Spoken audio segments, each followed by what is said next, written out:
Maverick News presents The Rick Walker Show. Defrag your mind.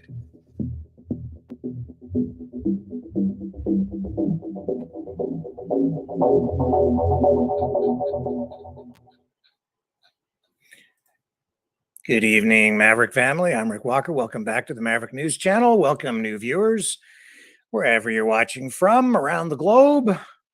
Great to have you all here tonight. Censorship. Yeah, we know it's an issue, and there were fireworks today as Robert F. Kennedy Jr. testified in front of Congress.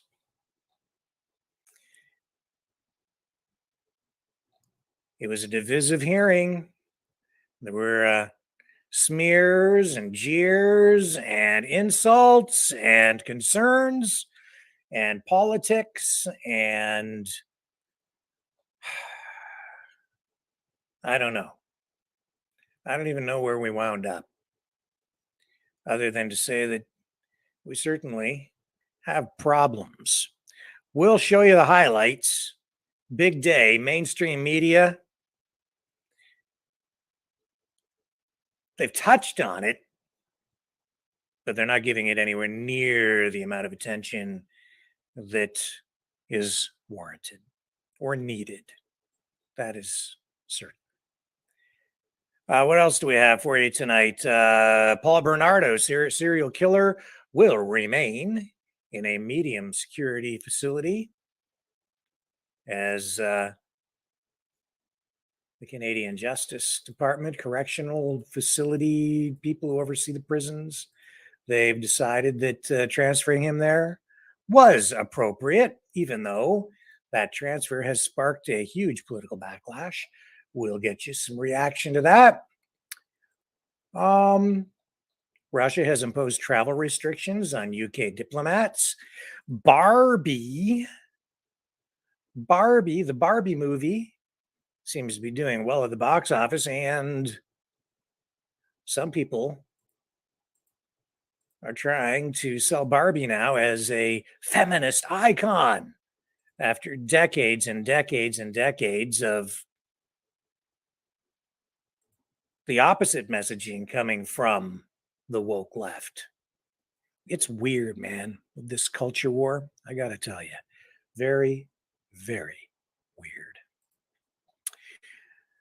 And Trudeau, too. I'm going to try and get you some video of Trudeau getting heckled and jostled. And I guess he wasn't able to get into a venue to speak. So I do have video that was sent to me. I just need to figure out a way to get it on the screen. All that and more coming up right here on the Maverick News Channel. Don't go away. I'll be right back. The New World Order. Government overreach. The Great Reset.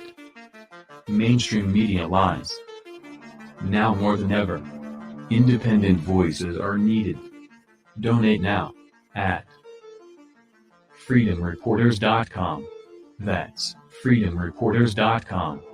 Maverick News, the antivirus program for your mind.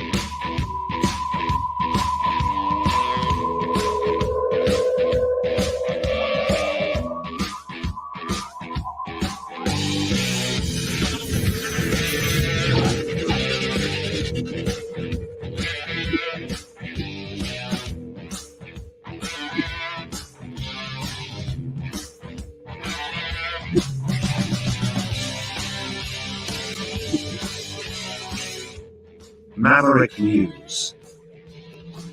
The world is watching.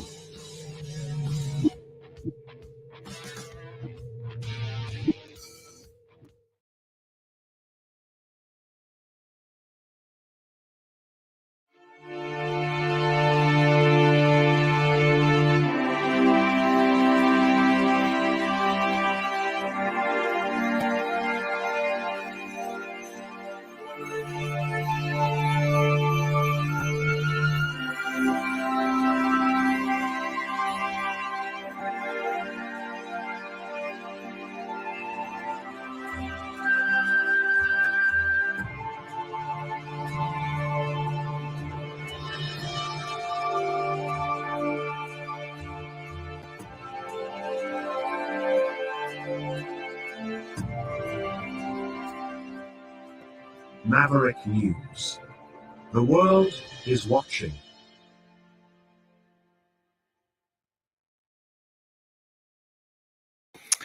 Okay, so Robert F. Kennedy Jr. testified today in front of Congress. It was a hearing dealing with censorship. And what can I tell you about it? Well, wow. Talk about political dysfunction on display. For me, watching it today, I watched it in sections. I didn't watch it all live. I couldn't do it today. I was just too busy doing other things. But I did watch it all. I got through it, and it left me feeling frustrated because everybody's fighting. We're talking about the issue of free speech, and what are we getting from the left? They want to censor everything, man. Well, and then say it's not censorship. They even tried to have Robert F. Kennedy Jr. dismissed from the hearing today. They tried to have him prevented. They tried to prevent him from being able to testify because they say that he's anti-Semitic and racist and a conspiracy theorist. So here we are at a inquiry of sorts into censorship. And the first thing they wanted to do was censor really the main witness. They wanted to shut him up and shut him down. There were some pretty tense exchanges between the Democrats and the Republicans. A lot of stuff discussed regarding, the government response on the information warfare side to the pandemic. There was also, some testimony regarding the Hunter Biden laptop from a New York Post journalist who spearheaded a lot of the reporting that went into that during the last election. Very revealing testimony there as well. The hearing it just highlighted all the politicization of government. It showed that government really has had a hand, and in fact, a direct, how can I put this?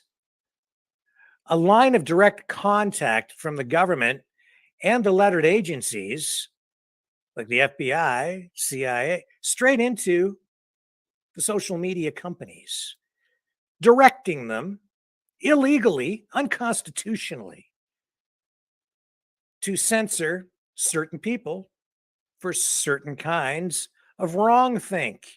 This session today was, to say the least, Orwellian. If you haven't read George Orwell's 1984, now would be a good time.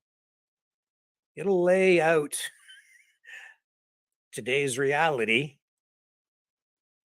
In 2023, Orwell, the only thing I think Orwell got wrong was the year, 1984. It was bad enough in 84 that people laughed back in the 80s and they would say, well, it's almost a free country. Yeah. Well, now I don't see how you can have a free country when the government, which is not supposed to constitutionally be allowed to exercise or impose censorship on the population, how can you have a free society when they are controlling the flow of information to this degree? And it's on full display. And yet the Democrats are sitting there saying, oh no, because during the pandemic, we were only trying to save lives. So they're justifying the censorship by saying it isn't really censorship when it's done in the name of safety, or when they're trying to shut down information that they deem to be inaccurate.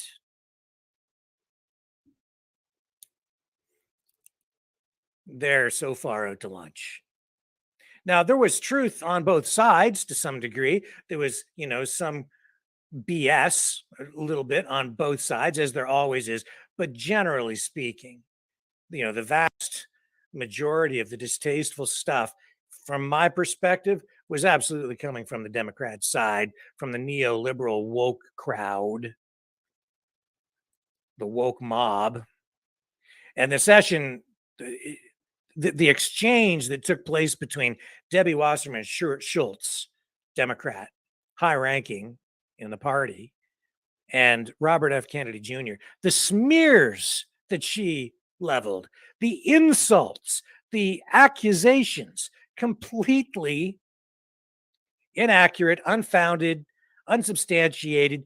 She just called him every ism, she just used every insult in the book. She just went to the playbook and just grabbed all the insults and just threw them all at Robert F. Kennedy Jr. today. Racist, sexist, you name it, he was it.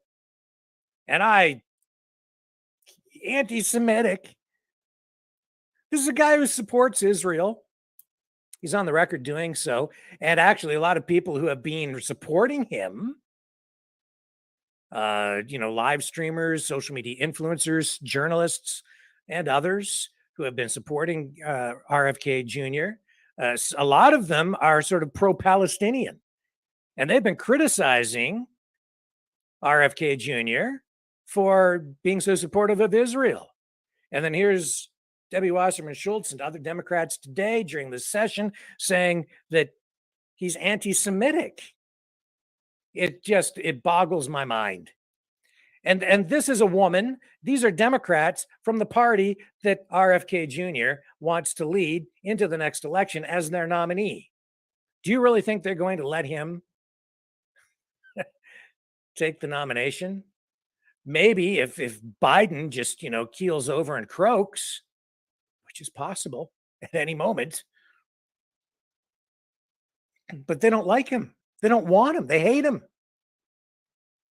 Anyway, so let's go to a clip first of all of Kennedy. And of course, the main criticism that the media has been using ever since since before he announced his candidacy for the DNC nomination for the run of the presidency. He's anti-vax. Yeah, he has concerns about the COVID vaccine, as many people do. He stated that publicly, but and he has concerns about some other vaccines as well. But when he says that he's not anti-vax, he is actually quite correct. He is not an anti-vaxxer per se, but he does advocate for proper testing and proper procedures to be followed to make sure that people are protected. Anyway, let's go to this first clip as we give you some highlights from today's session in Congress.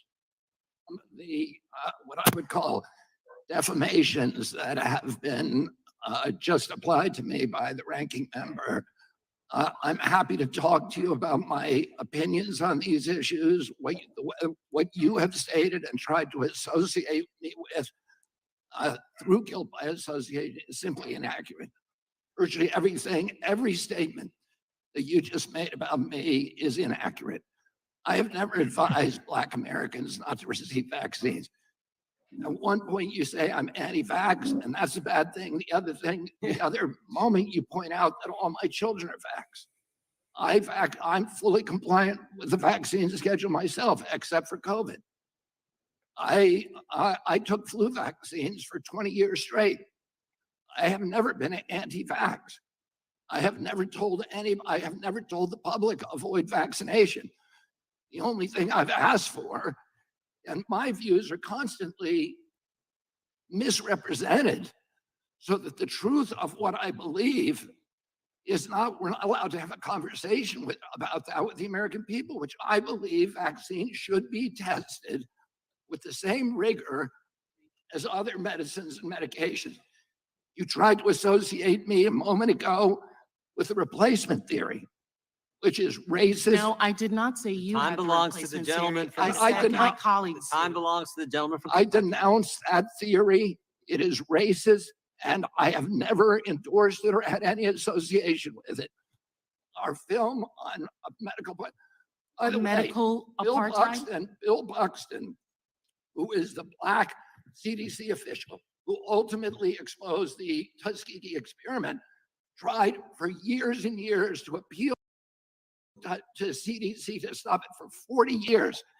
Finally, he got relief by walking into my uncle's office in the building next door. He held hearings and ended the experiment. I remember that very well. And to say that I created a film that encourages Blacks not to get adequate medical care is just completely abhorrent. Don't misuse my words. It's the sir. witness's time. Do not censor the witness. I'm if not the- censoring if the the- witness. Yeah. I'm not if the- censoring the witness. He's still if talking. It's I don't my have the time, and I've ability to given it to the witness. Do not censor him. I'm not if the- censoring him. If the views that you and others have applied to me, I've attributed to me, if they were actually true, I can see why I shouldn't be able to testify here today. Those are not true. These are defamations and malignancies that are used to censor me, to prevent people from listening to the actual things that I'm saying. And I think, ranking member, that we should have a real conversation rather than an exchange of ad hominem attacks. In answer very quickly to your question, the term malinformation was coined to describe information that Facebook and Twitter and the other social media sites understood was true, but that the White House and other federal agencies wanted censored anyway for political reasons because it challenged official orthodoxies. I'll give you one example. I was included in a group called the Disinformation Dozen. And Facebook and others were asked to censor us, which they did. And by the way, my Heck Aaron post, it was taken down. My whole Instagram account with 900,000 people was taken down because of that. Oh, they knew, Facebook knew that the Disinformation Dozen claim. And what they said was the Disinformation Dozen came from this very shady group called the Center for Preventing Digital Hate in England that's funded by dark money that should be looked into. They claim that 65% of the vaccine misinformation on the internet was generated by those 12 people. Facebook itself said that is impossible. That is false information. We know that not to be true. And yet, when the White House asked them to censor this Disinformation Dozen, including me, they did it anyway when they knew it to be untrue. My time has expired. I yield back. Gentleman yields back. Mr. Chairman, I have a unanimous consent motion before. I would like to introduce page 2 of the transcript of Laura. Okay, so we'll just pause there. So that was his response, during the early portion of the session today, taking exception to what they've been doing to him. And what they did today in the session, they've been doing to RFK Jr. in the mainstream media and online through social media posting. They've been, beating him up, smearing him, his own party. I don't. There are some people accusing RFK Jr. Well, they're accusing the Republicans of using RFK Jr. To weaken Joe Biden before they head into the next election. They're saying basically that he's a plant or controlled opposition or controlled friendliness within the party, that he's there to destroy the party. I don't know. Maybe, whatever. Think what you want.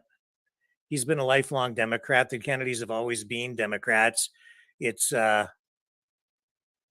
strange to me, though.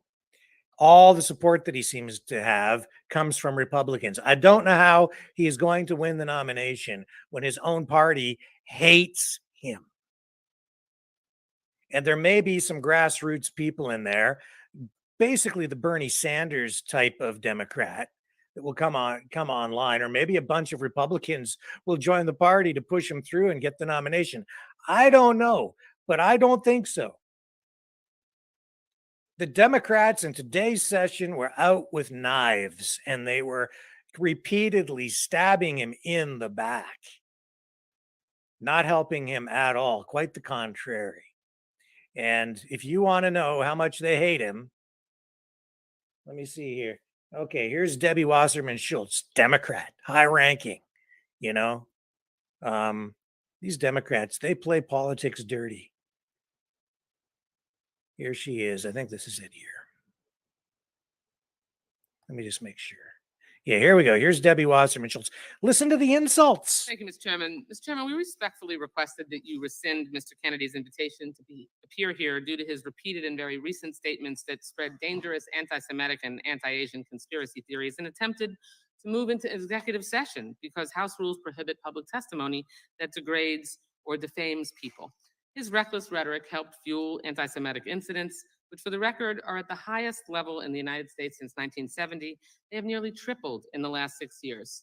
Since you gave Mr. Kennedy a megaphone today, I want to give him a chance to correct his statements and prepare some of the harm that he's helped cause. Mr. Kennedy, you're well educated. So yes or no, please. Are you aware that for centuries, Jews have been scapegoated and blamed for causing illnesses like Black Plague and more recently, COVID? I am. Those are known as blood libel, and they are one of the worst and most disturbing parts of human history. Good. I'm glad to know that. Of course, that you acknowledge that. Of course, it's true and well documented that this pernicious form of anti-Semitism led to centuries of discrimination, even horrific pogroms and massacres, and it still fuels deadly violence today. Yet last week, you floated a baseless conspiracy theory that the coronavirus was bioengineered to target Caucasians and Black people, but to spare Ashkenazi Jews and Chinese people. Mr. Kennedy, your bizarre, unproven claim echoes that same historic slander of labeling Jews and Chinese people as a race, and that Jews, and in this case Chinese people, somehow managed to avoid a deadly illness that targets other groups for death. You do see that, yes or no? You're misstating. No. I quoted what you said earlier, and it is directly what you said. So just ask me. Yes or no. I was describing an NIH-funded study. No. You didn't cite any. I was describing an NIH-funded study by Cleveland Clinic reclaiming scientists. Reclaiming my time. You did not reference reclaiming. Published in USC Medical, which is one. The time is mine. I'm reclaiming it. Please ask the witness to stop talking. You asked me a question. Reclaiming. Allow me to answer my question. Mr. Chairman, I'd like about 10 seconds back. The time You are slandering me incorrectly. You're saying is dishonest. Time belongs to the gentlelady from Chairman, Florida. Defend myself. Mr. Time Chairman, belongs to the gentlelady from Florida. I'd like 15 seconds back. We will be happy to give you. Thank you so much. You did not cite any study like you are citing here now during that conversation. You referenced no study at all. You simply labeled Jews and Chinese people as a race. And you also said that somehow they managed to avoid a deadly illness that targets other groups for death. You don't see that? You're trying to rewrite history here. A few months ago, Mr. Kennedy, you compared COVID public health policies to barbaric murderous tactics of Nazi Germany, saying that Jewish people in Nazi Germany had more freedom than Americans facing COVID health restrictions. In hindsight, Mr. Kennedy, do you reject this absurd and deeply hurtful and harmful comparison, or do you still stand by it? Congressman, what you are saying is a lie. That you said it. I did not. I never contained. Okay. I never ever. Mr. Chairman, I'm happy to answer into the record when Mr. Kennedy said that. I reclaim my time. In discussing COVID public health measures, you made light of the genocide against Jewish people by saying, and I quote, "Even Hitler's Germany, you could cross the Alps to Switzerland. You could hide in an attic like Anne Frank did." Mr. Kennedy, do you think it was easy for Jewish people to escape systematic slaughter of Nazis? Yes or no? Absolutely not. Okay, good. Mr. Kennedy, do you think it was just as hard to wear a mask during COVID as it was to hide under floorboards or false walls so you weren't murdered or dragged to a concentration camp? Yes or no? Excuse me? That's a question, yes or no? I didn't hear your question. Okay, I said, do you think it was just as hard to wear a mask during COVID as it was to hide under floorboards or false walls so you weren't murdered or dragged to a concentration camp? Of course not. That's Okay, ridiculous. but that's a comparison that you made. I did Mr. not Kennedy, make that comparison. were the measures taken to contain the spread and fatalities related to COVID in any way at all comparable to the murder of 6 million Jews? Yes or no? Absolutely not. Okay. Let's be very clear here. There's no legitimate comparison to the Holocaust. It doesn't matter if you're talking about AI, vaccine mandates, or anything else. There is no comparison. And if this were a slip of the tongue, Mr. Kennedy, or a one-off comment, we would all move on. But there's a deeply disturbing pattern. In 2015, you apologized to all those, quote, whom I offended by my use of the word Holocaust to describe the autism epidemic. When discussing efforts to encourage others to get vaccinated for COVID-19, you said Nazis did that in the camps in World War II. They tested vaccines on gypsies and Jews. That was a quote. Like before, you apologized for invoking the Holocaust, saying, quote, to the extent my remarks caused hurt, I am truly and deeply sorry. These are not real statements of contrition or remorse. They are passive-aggressive non-apologies that blame the listener for reacting to the lie you just spread. I'm deeply saddened that this is a conversation we're having today. I have deep respect for what Mr. Kennedy's family did and still does to make life better for all Americans. But what you are doing now, Mr. Kennedy, and the forces you aligned yourself are reckless, dangerous, and disturbing by echoing dangerous claims such as, quote, Jews don't really suffer as much as we do, which you said. Your rhetoric creates a climate of mistrust, antagonism, and even hatred or violence against Jewish people. My own children have been the targets of brutal anti-Semitism on social media. You fan those flames and jeopardize their safety. You've marginalized other groups too, like Asian Americans and the LGBTQ plus community. And worse, you don't seem to care or brush it all off to misquotes and misunderstanding. Frankly, it's disgusting. Thank you for your indulgence, Mr. Chairman. I yield back the balance. Mr. Chairman, I have unanimous consent The request. gentleman from Kentucky is recognized for UC. I ask unanimous consent to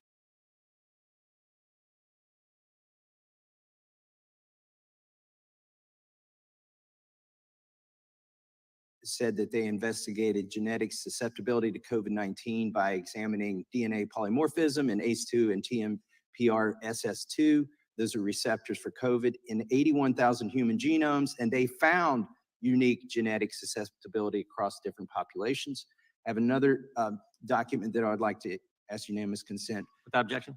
to submit, and this is from the FDA review of efficacy and safety of Pfizer-BioNTech COVID-19 vaccine. This is dated December 10th, 2020, and it shows that the Pfizer trial and the USDA broke down the effectiveness of the vaccine into 7 different racial categories because this was also a concern of theirs, and it would frankly be delinquent not to study the effects across the But different Mr. races. Kennedy said it was bioengineered to Without target, Time blacks and belongs to the- Caucasians. The gentleman from Utah And is spare recognized for 5 whites minutes. and spare Ashkenazi Jews and Chinese people. That is different than Time any of belongs those to the studies gentleman looked at. from Utah. Thank you, claiming my time. Mr. Kennedy, you've had some accusations thrown at you today. I'm going to ask my questions briefly and give you a chance to respond to that at the end of my time here.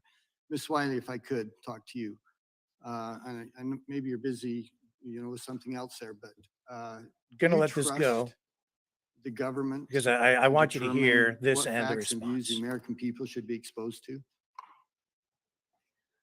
I trust that we have a process whereby we can interrogate That- what we hear and learn from the government, but certainly I expect the government to share facts and information. That wasn't my question. I didn't say share facts and information. I said, do you trust the government to determine what facts and views the American people should be exposed to and which ones they should not? Well, I think I'm struggling with the question because that is not the facts of the case in Simple question, Missouri. simple In question. Missouri versus I'm not talking about Biden, Missouri. I'm not talking which about is Missouri. what I was Hey. doing. I'm not talking about Missouri. This is a very simple question. Do you trust the government to determine what facts and views the American people are exposed to? I am not aware of any action of the government Okay, that I'm gonna tells the take that- American public what facts they should be exposed to. You're not aware of that? No, I am not. Oh my gosh, where have you lived for the last 3 years? In the United States of Okay, America. let me tell you, let me ask you, China suppresses free speech. Is that a good thing? No, of course not. Iran, mullahs there suppress free speech. Is that a good thing? No, of course. Vladimir Putin suppresses. Is that a good thing? No, we all So can agree we we should not agree then, suppress free we speech. agree then that the government leaders should not suppress free speech? Do Oh, we agree with that? that's a different question. Yes, it is unconstitutional How for the is it a government di- to pass laws that would abridge free Okay, speech. That's the First or Amendment. not pass laws, but to create pressure that would suppress free speech. They don't, Vladimir Putin doesn't pass a law. Yes, He exerts his force and influence to suppress free Yeah. speech. yes, the case law says that the government cannot coerce private entities. And we agree that's a bad idea, don't we? Yes, and I would absolutely agree when We Donald agree Trump- then the government when Donald shouldn't, Trump wait, threatened social we- media companies hang on, with federal regulation shutdown, that was coercion. That's not my question. Oh, I know, but I think it was consistent to show that we Here's my agree. question for you. We agree the government shouldn't be responsible for restricting views that the American people are exposed to. We agree on that, right? You wouldn't answer it at first, Oh, but it's that's- clear that you do agree with that. That's a because when- different question. Okay, so to my question, do you agree with it or not? I agree that the government should not violate our Constitution. Do you agree with my question? Your question Should is the whether government or not the determine, this government. is so No, simple. it is not so No, simple. I'm going to ask it because- one time and it is so simple. A seventh grader could understand this question. Should the government be responsible for the views and the facts that the American people are exposed to? The problem I have is that I Okay, don't I'm know gonna of say any that- I'm gonna facts say in that which the you're unable government to- tells us I'm what going to to say that believe. you're unable to answer a question, which for me is fairly shocking as an American citizen. Let me ask you now then, having concluded that you're unaware of suppression of free speech in the last several years, what about, for That's not example, actually what I said, but thank you. do you think it was appropriate for the FBI to pressure private companies to censor and take down posts that the government disagreed with? Was that appropriate? I'll give you an example that you were unaware of. I'm glad you're aware of it now. Was that appropriate for the government to do that? Sir, the only thing that is appropriate for the government to do is what it is lawfully allowed to do, both under the Constitution and the laws of this country, Which is? which is to conduct its criminal investigations appropriately to our laws and to our So policy. they didn't have the ability then to go to these private companies and to say they can't. There- they there can't are allow these instances- views to- There are instances in which, in order to protect the integrity of a criminal prosecution, they may ask. Sometimes news agencies and others Certainly agree with withhold. that. Was that the case here? Was Uh, there any I- criminal prosecutions involved with these cases? Not that I'm There were aware of. criminal investigations are not Okay, prosecutions. criminal And also investigations? the integrity of criminal. Were there any criminal investigations regarding these examples? Which examples are those, sir? For example, anything regarding the Hunter Biden laptop? Well, there are lots of things that have been said in public media about Hunter Biden's laptop. There was a criminal investigation, in fact, a plea in that case. Does it bother you that 51 former intelligence officials made a determination that the Hunter Biden laptop was Russian disinformation, which they admit, by the way, they had no evidence at all that that was true. Zero evidence that that was true. Does that bother you they did that? What bothers me tremendously is that while there are a lot of things we should be talking about with regard to whether or not the government at times exceeds its authority, that includes whether or not government exceeds its authority when it tries to censor, interfere with research or research institutions, where any White House official, such as Donald Trump, actually threatens the full power of the federal government, including the threat to shut down social media because they put a time of fact the check gentleman- label Time on the a gentleman's tweet. expired. Mr. I Chairman, I agree have a with that. unanimous consent request. Gentlelady from New York is recognized. I'd like to submit for the record, TIP Insights, a New Jersey-based Institute of Policy and Politics poll conducted of over 1,000 adults between August 2nd, August 4th of 2022 showed that 8 in 10 voters, if they were made aware of the Biden laptop, that would have been determinative in changing the outcome of the election. It also demonstrates that 61% of Democrats included in this poll would have changed their vote. Submitted for the record. Without objection, thank you. The gentleman from Virginia is recognized for 5 minutes. Thank you, Mr. Chairman. Yeah. I've been in Wouldn't this change the Congress outcome of the 15 election. years. That's right. Yeah. It's such an important point. It really is. Um,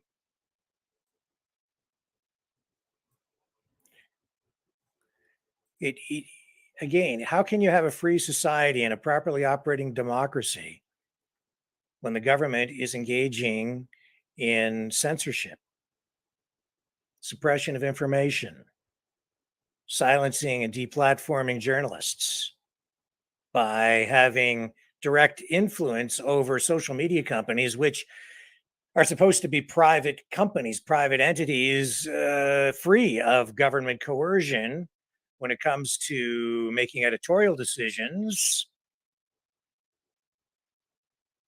especially when these companies are exempt from the same kinds of regulations, laws that exist for regular publishers like newspapers, television, radio stations. They get special treatment because of the nature of their medium. But the government is controlling these online platforms, and there were references made to specific pieces of evidence which prove the US government, the Biden administration, has been engaging in direct control of social media platforms. Again, here, let's go back to the session and hear concerns now about the Orwellian nature of today's social media environment. Level of Orwellian dystopia.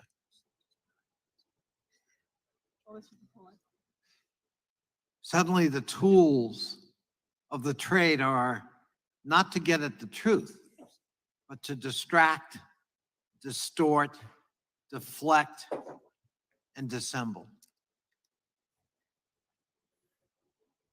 To disagree is censorship. To try to correct the facts is to infringe on my right of free speech. Of course, it only works one way. The name of Dr. Fauci has been invoked. I'd love to have him here as a witness to describe his travail in being censored. But of course, with that right-wing censorship comes intimidation and threat and intimations of violence. And a wink blink that, by the way, violence, can be justified.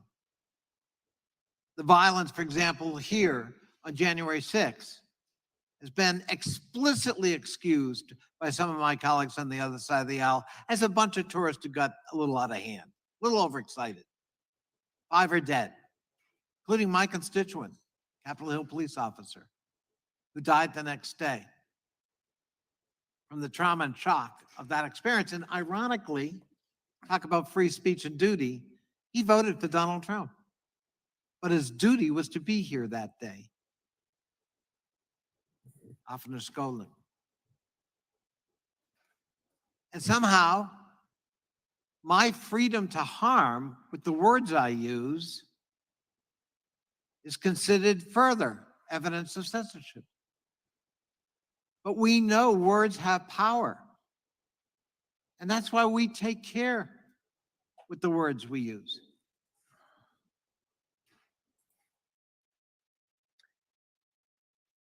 So there's your Democrat perspective. And then there's this Hunter Biden laptop issue. Well, who have I got queued up here next? We have, this is Johnson from Louisiana. Yeah, this is, again, him outlining how the government was taking control of social media companies and exerting pressure on them, which is illegal, actually, to censor political opponents. Here he is. Oh, shoot. I just messed it up. Hang on, let me see if I can get that clip requeued for you. Too many things open up. Let me take a quick break. I'll be right back and I'll get that nailed down for you.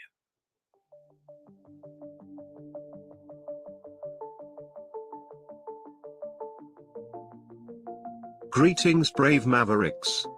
Our quest for truth continues. We go beyond fake news. Together we expose propaganda. Together we pull others out of rabbit holes. We are maverick thinkers. We are all unique individuals, defenders of individual rights and freedoms, credible, trusted, grounded in reality. Maverick News, Maverick News. Defending free speech, free speech. Donate at freedomreporters.com. Do it now. Tomorrow may be too late. Maverick News. The world is watching.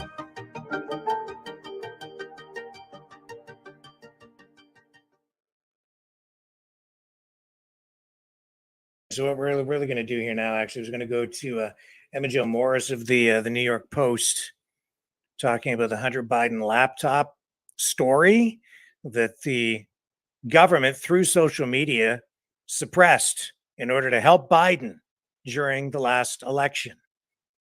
Here she is. Decade. What was more scandalous than the reporting itself, though, was the fact that it exposed the unholy alliance between the intelligence community, social media platforms, and legacy media outlets. At the time, I was deputy politics editor at the New York Post, and my reporting showed that despite then candidates Joe Biden's repeated and furious denials, he was apparently involved in the foreign business deals of his family. Over several days, just weeks before Americans would vote for their next president, I revealed verified, authentic emails from the Biden scion's hard drive showing Ukrainian business partners receiving leaks from the Obama White House. I documented an off-the-books meeting between then Vice President Biden and a Ukrainian energy executive, and introduced the world to the big guy who got action on a deal with CEFC, China Energy Company. The Post published exactly how the material for the reporting was obtained, even identifying our sources, as well as a federal subpoena showing the FBI was in possession of the material the story was based on and had been since December of 2019. But when the stories appeared on social media that morning, the venue where millions of Americans go to find their news and editors to get their angles, within hours, the reporting was censored on all major platforms on the basis of being called hacked or Russian disinformation. Twitter refused to allow users to share the link to the stories, banned the links from being shared in private messages, a policy, by the way, that's used to clamp down on child porn, and locked the Post out of its verified account. Facebook said it would curb distribution and reach of the links on its platform. However, the stories were not based on hacked materials, nor were they Russian disinformation. And despite those claims appearing to come out of thin air at the time, we would eventually learn that they actually didn't come out of thin air at all. On October 19th, 5 days after the Post began publishing, Politico ran a story headlined, "Hunter Biden's story is Russian disinfo, dozens of former intel officials say." God, I can't even say that with a straight face, you know? Politico printed a letter completely uncritically from veteran members of the US intelligence community, falsely claiming that the Post expose has, quote, all the classic earmarks of a Russian information operation. God. Most notable among the signatories of that letter were Jim Clapper from former DNI, Michael Hayden, former CIA, John Brennan, former CIA, despite having such damaged credibility following their participation in the Russia collusion conspiracy theory. A few days later, on October 22nd, when Biden appeared in the second presidential debate and was confronted with the facts of the Post reporting, he said to Trump, quote, 50 former national intelligence professionals said this, what he's accusing me of is a Russian plot. But it was not, and he knew that. Now, fast forward to this year, 3 years later. Just last spring, House investigators revealed it was a call by now Secretary of State Antony Blinken to former acting CIA Director Michael Morrell that prompted the spy letter published by Politico, which bypassed agency approval processes that would have been normally applied. It is also now known that ahead of my reporting, federal agencies were priming social media companies to execute an operation to discredit it. According to internal documents released by Elon Musk upon his acquisition of Twitter, the FBI and other intelligence community members essentially directed the platform's censorship operation, in part externally by working with top management, and in part internally by social media companies hiring eye-popping numbers of agency alumni. Journalist Michael Schallenberger reported, based on documents he obtained from Musk, that during all of 2020, the FBI and other law enforcement agencies repeatedly primed Twitter executives to dismiss reports of Hunter Biden's laptop as a Russian hack and leak operation. Feds arranged for top secret security clearances to be granted to Twitter management, and even had encrypted messaging networks set up, which they dubbed a virtual war room. To this day, hundreds of people from the intelligence community work at social media companies.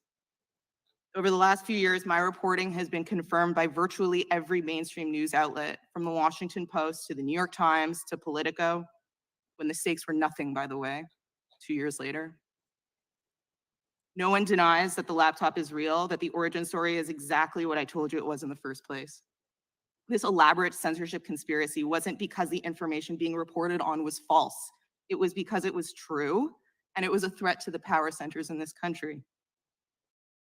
This relationship between the US government officials and American corporations is an unprecedented push to undermine the First Amendment, the right to think, write, read, say whatever we want. And how we respond will determine whether we see a free press as inalienable or as optional. Thanks. Thank you, Ms. Morris. Mr. Sauer, you're recognized for 5 minutes. So that's information that most of you probably are already aware of, and it was very apparent to me from day one what the situation was with that New York Post story on the Hunter Biden laptop. The journalists, she deserves a Pulitzer for the work that was done on that. She deserves an award just for dealing with the censorship, the deplatforming. Everyone thinks of the New York Times, especially people on the left, when they try to point to a journalistic organization that sets the bar, the standard for journalism. They go, oh, New York Times. Hardly, not at all. The New York Times is a rag. The Post did the heavy lifting there, and they were penalized for it. And then when social media platforms admitted that they made a mistake, and admitted that they shouldn't have suppressed that information, it was too late. Biden was president in the White House by that time. Oh, oops, we made a mistake. Yeah, a big one. It definitely changed the way that election went. Was it enough to change the actual outcome? That's open for debate, but it sure looks like that could be the case. That, folks, is exactly what I've said for a long time. That's how you cook an election. You don't need to do it at the ballot box or with voting machines.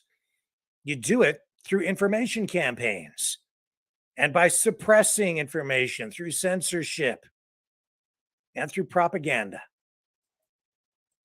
We are in the middle of an information war. No question about it. Let's listen to Republican Kat Cammack now, who represents her constituents in Florida. Here we go, Kat Cammack. The door was opened.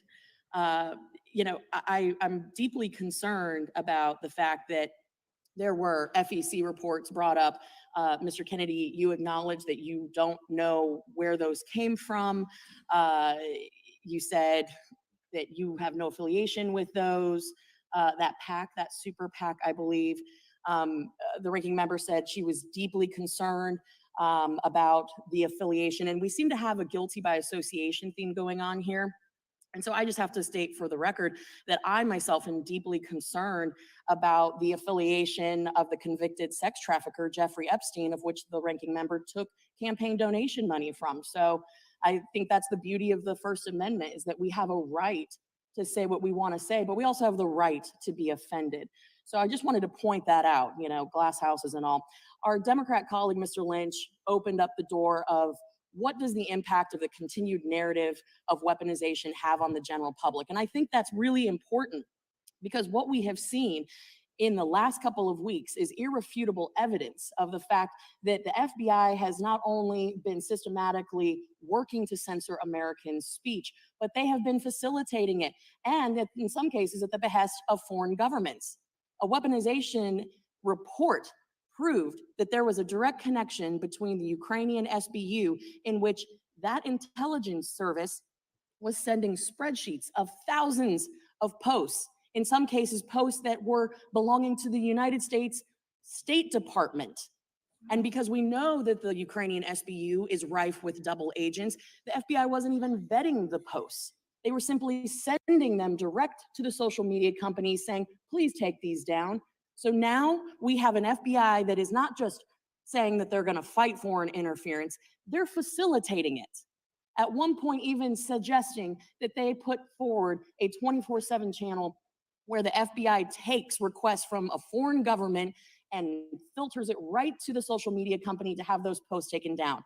And it was across the board, anti-Ukraine, pro-Ukraine. That right there proves that they weren't vetting the posts. That's a problem. We've established clearly with hard evidence that there is in fact a weaponization of the federal government against the American people, and every single day that we do not acknowledge it is a bad day in America. The pillars of our constitutional republic, not democracy, are being taken down bit by bit because the press is being told they can't ask the tough questions. Ms. Morris, you have probably received threats, you have been censored, you have been silenced. Mr. Sauer, you have been before us many times, and you have expressed the pushback, the threats that you have received. Mr. Kennedy, I can't imagine what you receive on a daily basis from both the left and the right. So I'm going to go to our Democratic colleague, Mr. Lynch, and ask the question, what impact does the continued narrative of weaponization have on the general public? I know he framed this in a way to make a point that it is somehow negative to ask the tough questions, but I'm going to ask our three witnesses here. What are the ramifications if we don't talk about it, if we don't expose it? And I only have 25 seconds, so Mr. Sauer, take it away. Federal censorship is not stood up to aggressively, it will expand to every corner. He's off mic. Ms. Morris. It's just this, I can't even believe this is a conversation. Like, this is not controversial or taboo. We live in the United States of America, and you have the right to say whatever you want, to print whatever you want, and to read whatever you want. Mr. Kennedy. A government that can censor its critics has license for every atrocity. It is the beginning of totalitarianism. There's never been a time in history when we look back and the guys who were censoring people were the good guys. All of us grew up reading Arthur Koestler, Robert Heinlein, Aldous Huxley, George Orwell, and they were all saying the same thing. Once you start censoring, you're on your way to dystopia and totalitarianism. And I know my time has expired, but Mr. Sauer, you said earlier, censorship is about power. Censorship is about control. And the entire progressive leftist agenda is about nothing more than dependency and control. That is why this is so important. With that, I yield back. Gentleman yields back. Gentleman from New York is recognized. Mr. Chair, before that, I have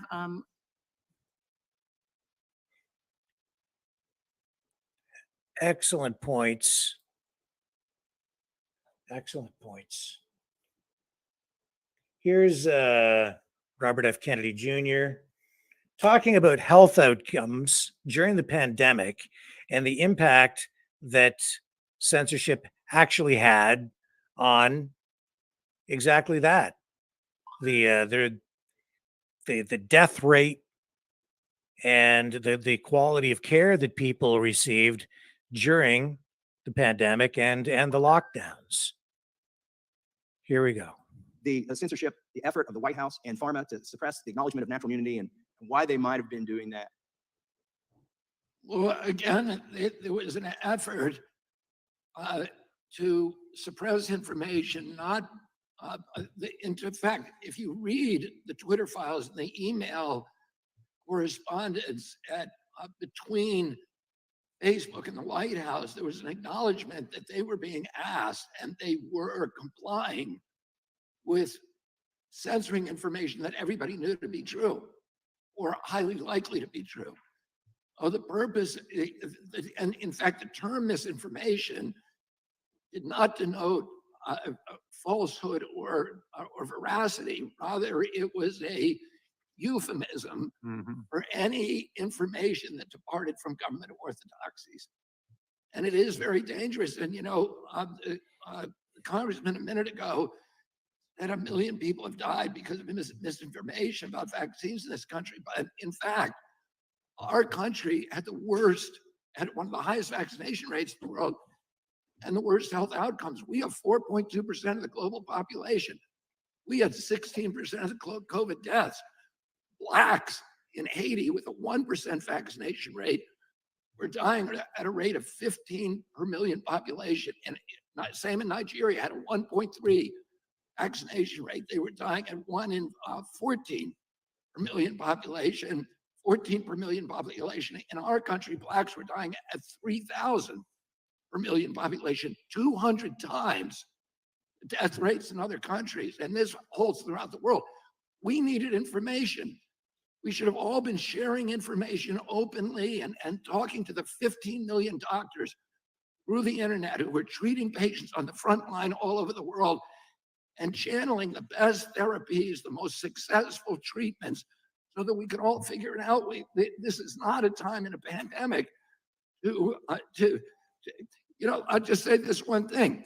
Trusting the experts is not a function of science. It's not a function of democracy. It's a function of religion and totalitarianism, and it does not make for a healthier population. Let me ask you this. You referenced your father and your uncle and the party that they were in. What has happened to your party with respect to the First Amendment? Would they recognize the position now? I think, listen, I'm a Democrat, and I believe in all if you went through a checklist of all of the things that my father believed in, that he fought for, that my uncle believed in and fought for, I would check every box. I feel my party has departed from some of those core values. And one of the reasons that I want to run for president is to reclaim my party for those. But it's got to, listen, this is not a partisan issue. The First Amendment, it just seems crazy to me that anybody thinks that it's okay to censor. And there's a lot of information that I don't like. There's hateful information. But as the chairman was saying, in 1977, the ACLU went out and supported Nazis who were walking through a Jewish neighborhood in Skokie, Illinois. And they said, that's important. We hate what they're saying. We're repulsed by it. But we cannot survive as a democracy if we are not ready to die for the right for even people who are appalling to speak. The democracy won't work. Unfortunately, there's no other way to control it but through the First Amendment and free speech. Amen. And thank you for those comments. Time the gentleman has expired. Frank Mayor, I have one other question I could ask, but I would first give you a chance to ask the question if you had. I just have one quick question for Mr. Kennedy. But I want to be fair. If you got an extra question you want to ask Ms. Wiley and the witnesses, I'll turn to you first.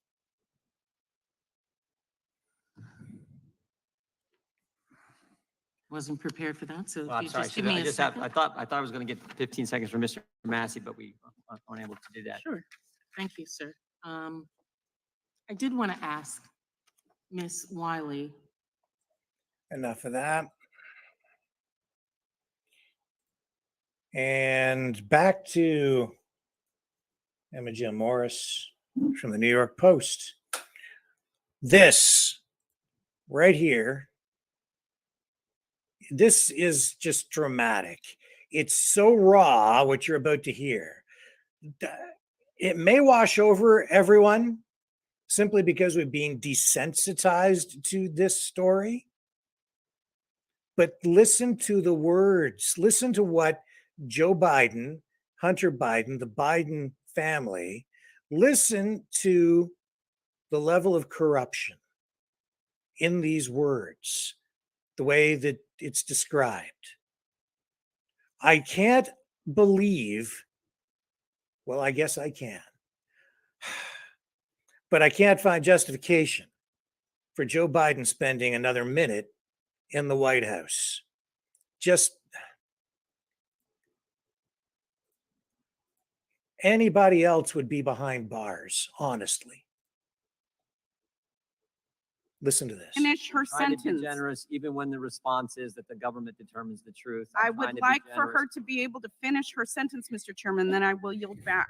Okay, Ms. Wiley, you can finish your sentence. Thank you. I'm not sure I remember the sentence, but thank you. coming I up. just think the I point do. was, it was. I do. You were saying there's the a government record- should be the arbiter Can of you what's please truth. not put That's words into actually- the mouth of the witness and let her respond? It's Chair now her recognizes the answer. gentlelady from New York, the gentlelady from California. I love Time's how you expired. follow the rules, Time Mr. is- Chairman. It's time is- really indicative of time what a is, kangaroo court this is and Censorship, what a it's circus it censorship is. by the chair. It's censorship by the chair. Oh, Lord. The Thank you, gentlelady from Mr. New York is Chairman. Thank you, recognized. Mr. Chairman. Ms. Morris, isn't it true that your October 2020 Hunter Biden laptop from hell story has proven to be 100% factually accurate? I was 27 when I published that story. It better have been. Isn't it true that the FBI obtained Hunter Biden's laptop a full 10 months before your story broke? That's correct, according to the subpoena that I published. Isn't it also true that we now know that the FBI's Foreign Influence Task Force coerced social media companies into an alleged forthcoming Russian, quote, hack and leak operation, and as a result, illegally censored the Hunter Biden laptop story? Isn't that true? Yes. And this forced censorship by government agencies like the FBI was paid for by the taxpayer, since the taxpayers fund the FBI. Isn't that true? Yes. And Hunter Biden's laptop from hell, it has everything. It's a hellhole and cesspool of corruption and criminal conduct. It has hard drugs, prostitution, pornography, money laundering. It has Biden family shell companies, communist Chinese, corrupt foreign government deals from tens of millions of dollars in exchange for access to the Biden family. The Hunter Biden laptop from hell has all of this, correct? Yeah. And the American people are smart. They know that this was not a hack and dump. This was illegal government censorship to protect and prop up Joe Biden on the eve of the 2020 election. And according to polling, of people who were now made aware of the Hunter Biden laptop story, 53% would have changed their vote, including 61% of Democrats. So do you agree that the censorship of the Hunter Biden laptop story was determinative in the 2020 election, Ms. Morris? Yeah, there are various polls that say that that there would have been a change in the outcome of the election, and obviously it's immediately relevant to a decision on who to vote for. So obviously. And do you believe that this government censorship was election interference? Yes, any censorship of speech prevents your ability to think clearly. Yes, of course. Yes. And Mr. Kennedy, I want to turn to you. You've heard me lay out this example of egregious and illegal government censorship. You have been censored yourself. Do you believe that government censorship is a form of election interference? Yeah, I think government, I think democracy is dependent on the free flow of information. And if that information is distorted, if the public is lied to, then it interferes with election. And by the way, it interferes with public health. And the Wall Street Journal did an article a couple of weeks ago suggesting that the censorship of important health information cost American lives. And Mr. Kennedy, I want to ask you specifically about the Hunter Biden laptop story. The total blackout on all social media outlets as well as telecom. You couldn't text the link to the Hunter Biden laptop story. This specifically was a form of election interference by the US government in the 2020 election. I don't know enough about it. I know that there was censorship on that story and other stories that, presumably could have changed people's minds about the election. And we know the polling demonstrates that now. People have said they would have changed their vote had they been made aware of the Hunter Biden laptop story. Isn't that correct? I'm not aware of that, but I'm not surprised. Mr. Sauer, I want to turn to you. I want your reflection on this form of government censorship, specifically in the 2020 election, as a form of election interference, and what I believe is some of the most egregious political scandals that I will live through in my lifetime. Mr. Sauer, what are your reflections? I strongly agree with your characterization of that form of censorship as election interference. The evidence in our case strongly supports that. It strongly supports, and actually we have judicial findings now, that the suppression of the Hunter Biden laptop story was done at the instigation of federal officials in the FBI at a very high level of that organization. It was an orchestrated campaign of deception that was anticipatory. It was planned in advance, and it was, I think, consummated with the testimony that I hadn't seen before that's been put up today from Ms. Demlow, characterizing how at the very end the FBI then clammed up at the last minute after spending months of seeding the record in these endless, ceaseless meetings with social media platforms about there's a hack and dump coming, it's going to involve Hunter Biden. Then when it actually came, they said, well, no comment. Our judge focused on that particular issue as kind of the coup de grace in this form of election interference. Thank you. My time's expired. Mr. Chairman, point of order.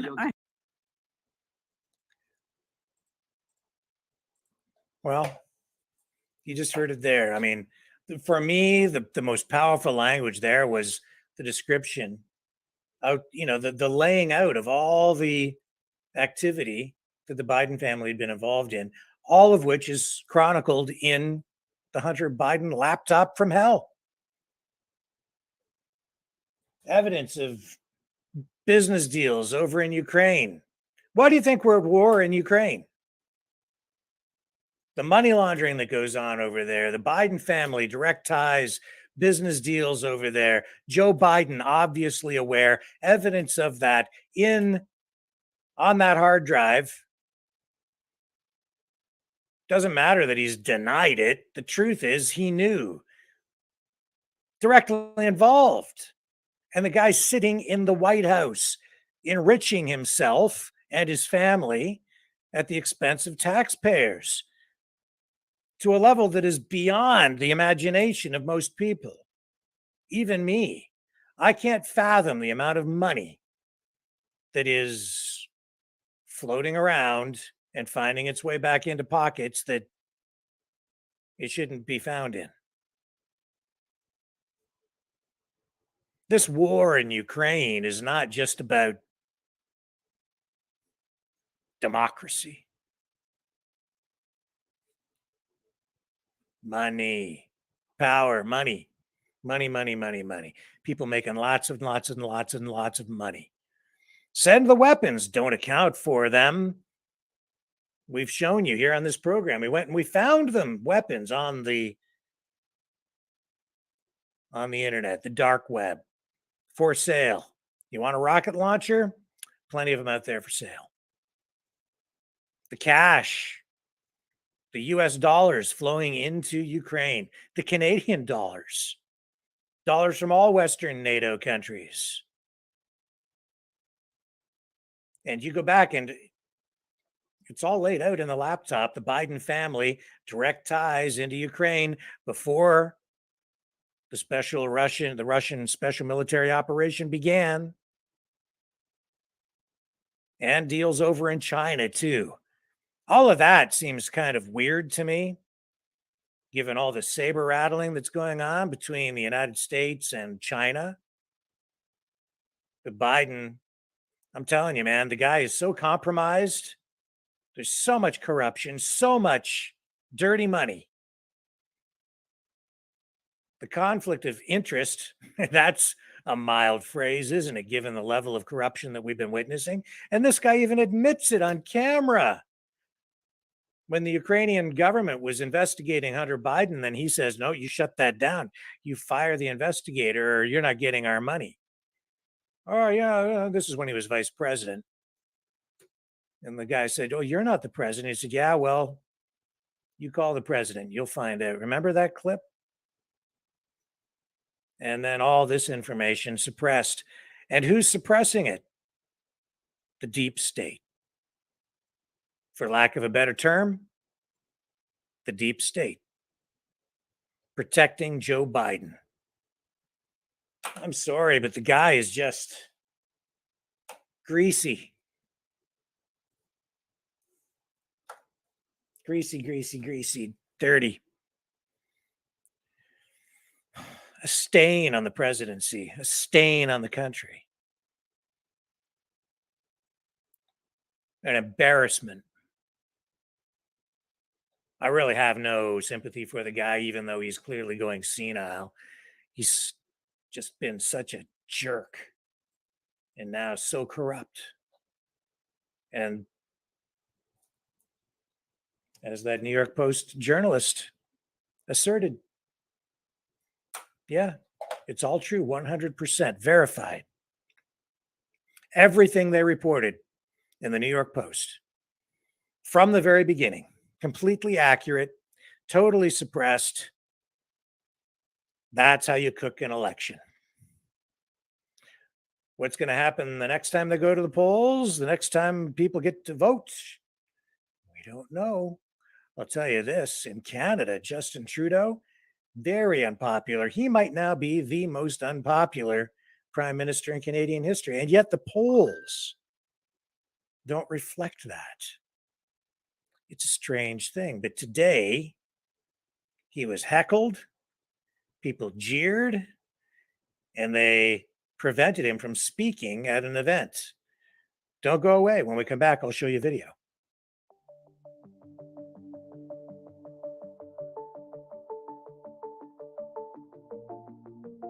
Greetings, brave Mavericks. Our quest for truth continues. We go beyond fake news. Together we expose propaganda. Together we pull others out of rabbit holes. We are maverick thinkers. We are all unique individuals, defenders of individual rights and freedoms, credible, trusted, grounded in reality. Maverick News, Maverick News. Defending free speech, free speech. Donate at freedomreporters.com. Do it now. Tomorrow may be too late. Maverick News. The world is watching.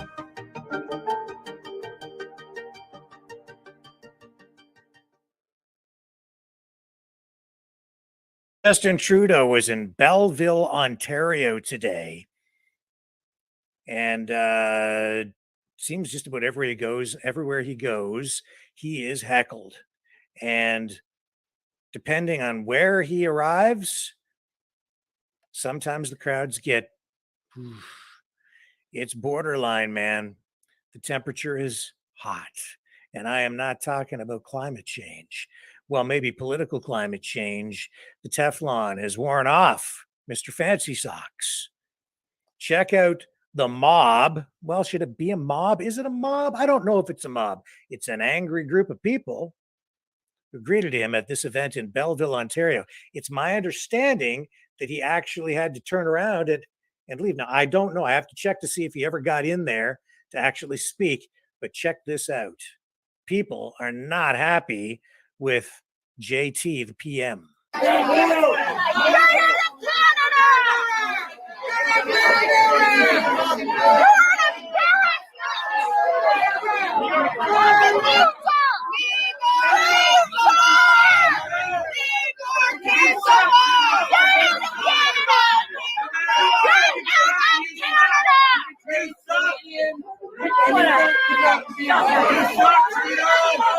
You're a traitor, Trudeau! You're the fucking communist! Get out of Canada! Communist bastard! Communist bastard!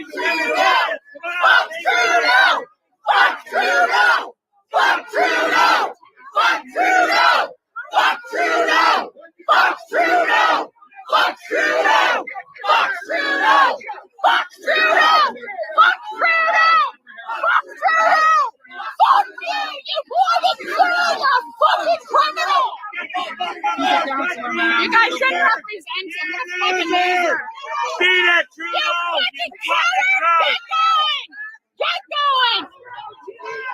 You're a fucking piece of shit! Get the fuck out! Fuck you! Fuck you! Fuck you! You're a pathetic kid! You are a pathetic kid! You're all a bunch of pathetic kids! Off the street! Off the street! Chill out! Off the street, please! Off the street! Keep going backwards, please! Back up!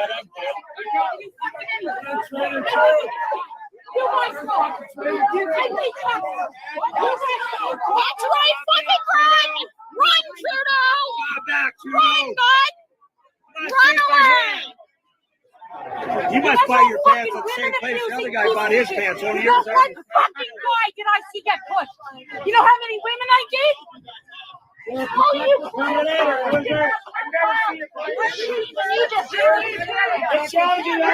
You suck, Trudeau. You need security. You fucking loser. Fuck you, Trudeau.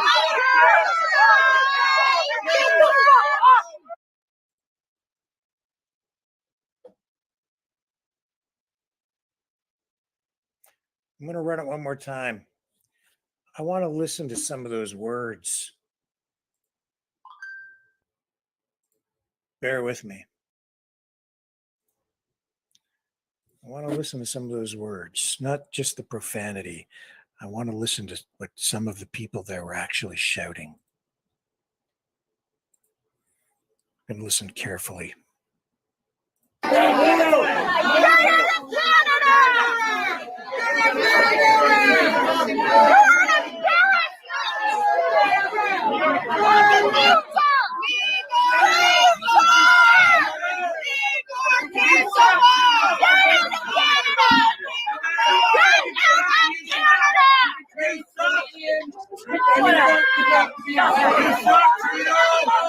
You're a traitor, Trudeau! You're a fucking communist! Get out of Canada! Communist bastard! Fuck Trudeau! Fuck Trudeau! Fuck Trudeau! Fuck Trudeau! Fuck Trudeau! Fuck Trudeau! Fuck Trudeau! Fuck Trudeau! Fuck Trudeau! Fuck Trudeau! Fuck Trudeau! Fuck you! You fucking criminal! You're a fucking criminal! You guys shouldn't represent him. You're a fucking loser. Beat it, You Trudeau! fucking coward! Get going! Get going! You're a fucking piece of shit! Get the fuck out! Fuck you! Fuck you! Fuck you! You're a pathetic kid! You are a pathetic kid! You're all a bunch of pathetic kids! Off the street! Off the street! Chill out! Off the street, please! Off the street! Keep going backwards, please! Back up! A pathetic kid! What is he shouting? Fuck you! You're a pathetic kid! You're a fucking piece of shit! Get the fuck out! Fuck you! Fuck you! Fuck you! You're a pathetic kid! You are a pathetic kid! You're all a bunch of pathetic kids! Off the street! Off the street! Chill out! Off the street, please! Off the street! Keep going backwards, please! Back up!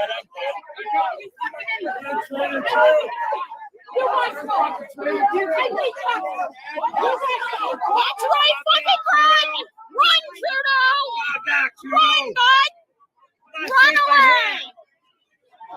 You must buy your pants at the same place the other guy bought his pants. Only yours are. What fucking guy did I see get pushed? You know how many women I did? Oh, you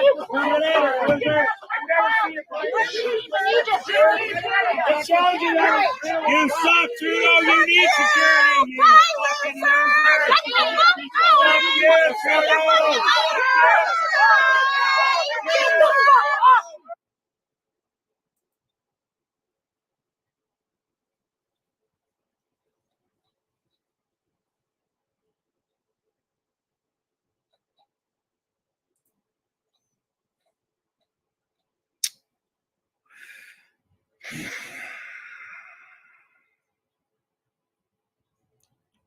Going to be an interesting election. We are Mavericks. We say no to the Trudeau and Biden New World Order. And to bugs. Because bugs are creepy and gross. And people should not eat bugs. Maverick News. The world is watching.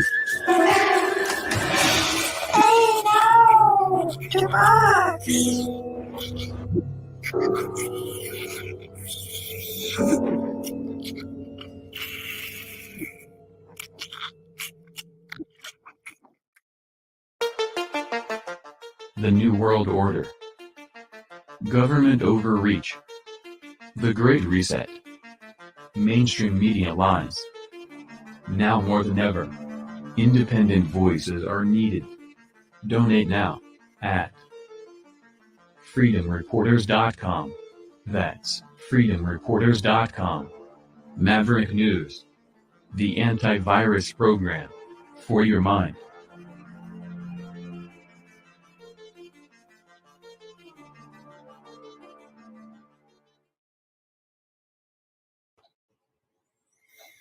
Just looking at the comments.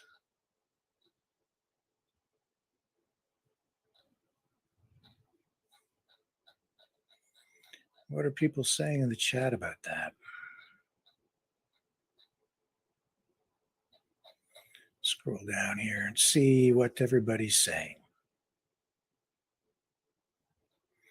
Oh, here's Choosy. When I was referring to the deep state, he says, Rick, for lack of a better term, Knights of Malta is a better term than deep state. Thank you, Choosy. White supremacists. Well, what other comments do we have regarding that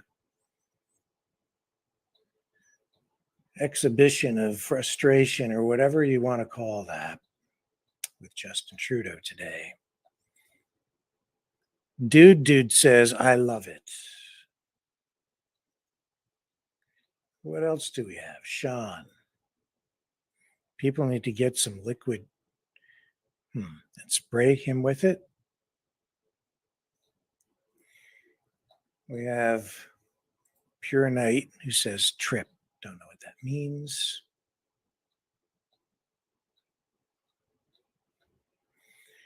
River Stick says, Crime Minister Trudeau deserves every bit of heckling. Can somebody tell me what that person was shouting? Was somebody shouting pathetic Jew? Is that what was said? That's what I was hearing. Anybody else care to help me decipher that? Was I hearing things correctly? Is that what was shouted? It was two different people. It sounded like the same thing to me. The one woman who was shouting said something to that effect, I think. And then the second person said it repeatedly.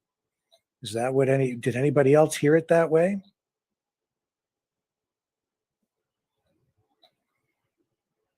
Anybody else? I'm going to play it one more time. Tell me if that's what you heard.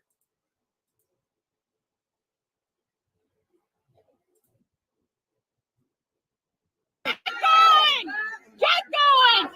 You're a fucking piece of shit! Get the fuck out! Fuck you! Fuck you!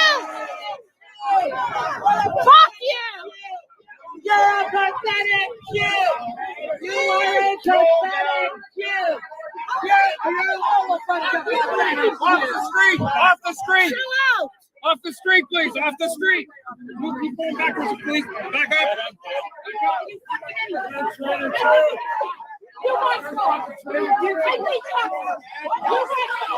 right, fucking run! Run, Trudeau! Run, bud! Run away! You must buy your pants at the same place the other guy bought his pants on. Yours What fucking guy did I see get pushed? You know how many women I did? Oh, you I've never seen it like It shows you that you suck, Trudeau. You need security. You fucking loser. Fuck you, Trudeau.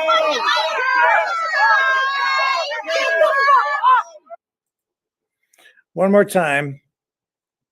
Some people seem to think it's pathetic puke. I heard, well, Jew. You tell me. You guys should represent him. What a fucking loser. Be that Trudeau. You fucking coward. Get going. You're a fucking piece of shit. Get the fuck out. Fuck you. Fuck you. Fuck you.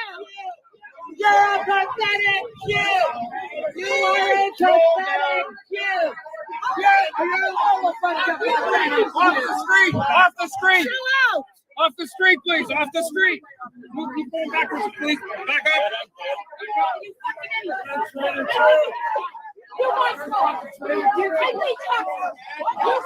That's right, fucking run! Run, Trudeau! Run, bud! Run away!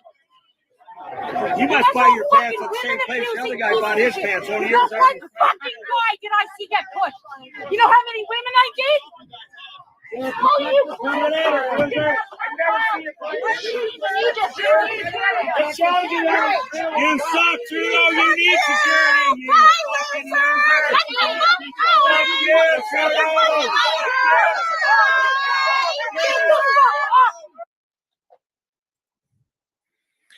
All right, I'm going to check mainstream media report on this, or some of them, to see what they're saying.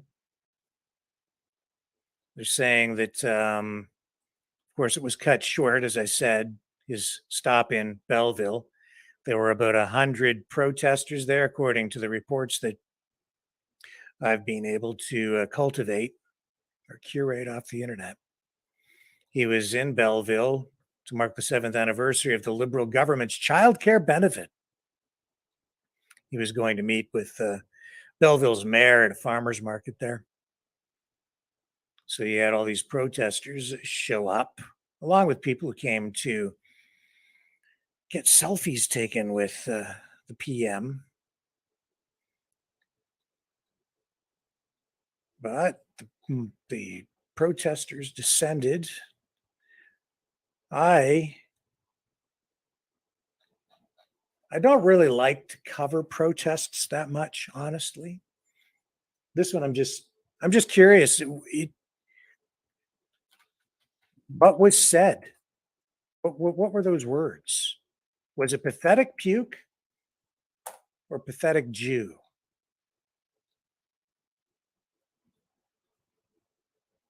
I don't know. I thought I heard pathetic Jew. See what this local paper says.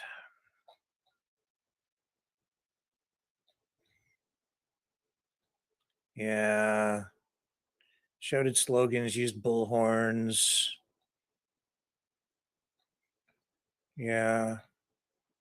Nobody else is picking up on that, so I don't know. Maybe they just didn't hear it. Or maybe I'm just maybe the words were pathetic puke. I don't know. Didn't sound like that to me.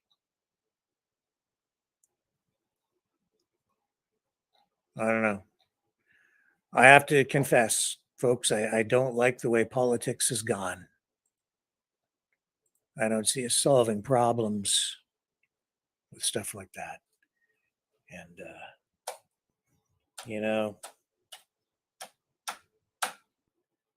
really kind of goes back all the way to the pandemic and the convoy.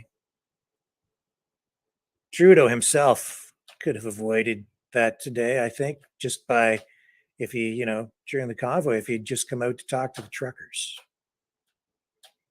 Or if he'd had the truckers come in to talk to him.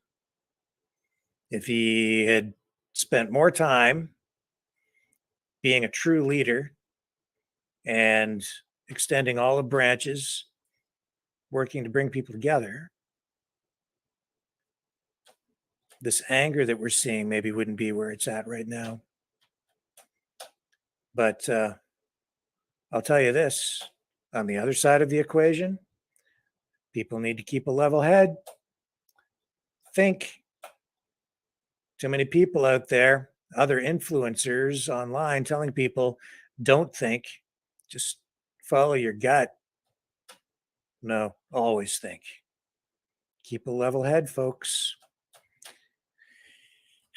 Emotions are running at a fever pitch. And when people stop thinking and start just acting out of emotion, you quickly find yourself in trouble sometimes. So just be careful out there. I hate seeing people get into trouble.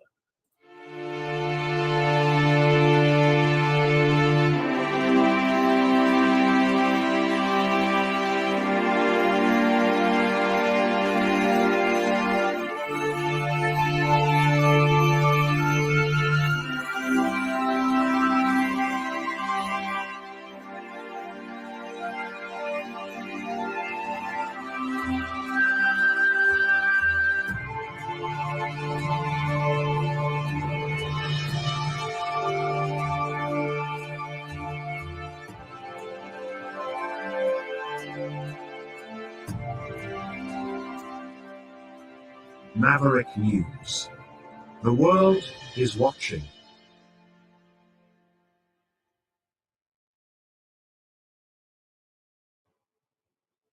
Interesting today. I noticed, and this isn't even, I don't think, so much a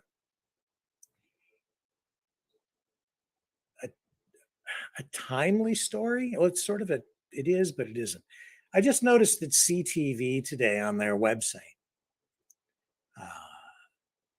they're asking people who have left the country. In fact, here, I'll show you right here. They're asking people who have left the country for surgeries to contact them because they want to do a story. This is something that I've touched on here already on many occasions. Do you want to leave? Did you leave Canada for a surgery or a medical procedure? We want to hear from you. And this is because of wait times, which I keep telling people about. And, a lot of people frustrated with wait times. If you're living in the United States, if you're one of our US viewers, take note of this. This is the result of the socialized healthcare system that we have here in Canada that is breaking down. I know that the Canadian system is presented to people on the US side as a beautiful example of what the healthcare system in the US could be. But the reality is, under any system like this, when they give away procedures for free, when you can go to the emergency room for free, when you get the majority of your healthcare procedures for free, not your medications, by the way, but your procedures. And you can go to the doctor and you don't get charged, but they ration the care. Through rationing, it creates long waiting lists. So you can wait months and sometimes even years to get certain procedures done in Canada. And there was this study back in what was that? It was, I've got the study here. I found it. Fraser Institute, a think tank in Canada. Here it is here. I've got it. Yeah, this was done last December. And it indicates that there's been a huge increase in wait times for healthcare in Canada in this report. It says that waiting for treatment has become a defining characteristic of Canadian healthcare, in fact. It says to document the queues for visits to specialists and for diagnostic and surgical procedures in the country, the Fraser Institute has, for almost 3 decades, surveyed specialist physicians across 12 specialties and 10 provinces. So, what they found in the latest study is that specialist physicians have reported a median waiting time of 27.4 weeks between referral from a general practitioner and receipt of treatment, longer than the wait of 25.6 weeks reported in 2021. So it just keeps getting longer and longer. And so right now, the wait time is the longest wait time recorded in the survey's history and is, get this, 195% longer than it was in 1993, when it was just 9.3 weeks. Now it's like 27 weeks, almost 28 on average. And in some cases, it's much longer. There's huge variation in the wait times depending on where you live, what kind of procedure you need. The shortest wait is about 20 weeks. The longest, about 64. That's over a year, folks. And it depends, as I say, on what you need, what specialists you need. And there are long wait times even to get in to see just a family doctor, a general practitioner. And it just keeps getting worse. From referral by a general practitioner to consultation with a specialist, the waiting time in this segment, it says here, increased from 11.1 weeks in 2021 to 12.6 weeks in 2022. That's just to see a regular family physician. If you can even get one, I don't have a family doctor. This wait time is 242% longer than it was in 1993, when it took just 3 to 7 weeks. The shortest waits for specialist consultations are in Ontario, 10.1 weeks, while the longest occur in Prince Edward Island, 41.7 weeks. Wait. Hurry up and wait. And just getting certain procedures done, too, can take a long time. Diagnostic technologies like and procedures like MRIs can take weeks or months. So that's what the Fraser Institute, this think tank, is reporting in its latest report survey. No surprise, really. And Canadians know it. Canadians value their health care. They always say, "Oh, well, we want our free health care," but you have very long wait times, to the point, honestly, where depending on the procedure, you could die on the waiting list. And they prioritize and they decide who goes first and so on. And they just have never been able to really work it out. And the mainstream media finally, sort of, kind of acknowledging the issue. Looks like at least some of those reporters over there want to do something with that as a story. And, good. Draw some attention to it finally.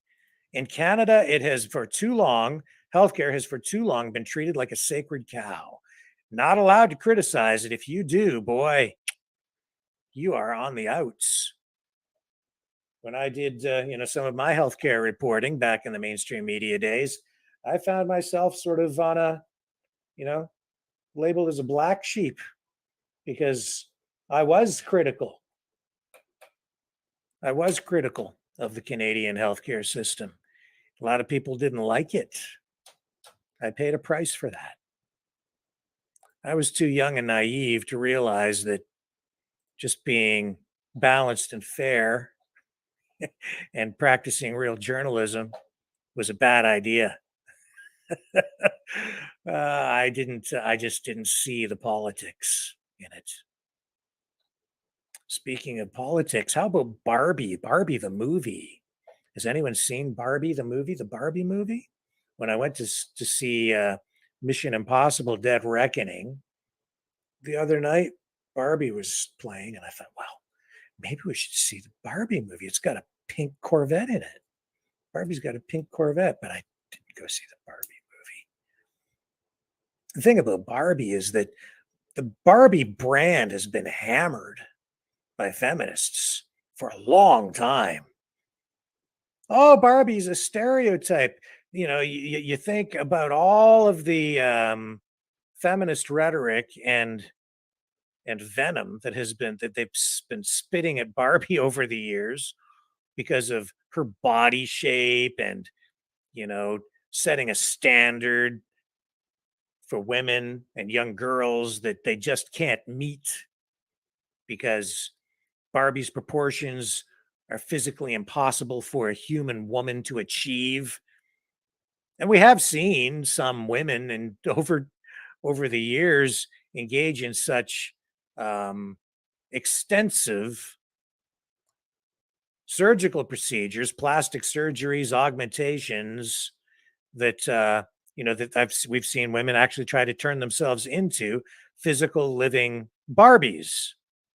It's weird, honestly. I think to see how people are influenced to such a degree by media like that.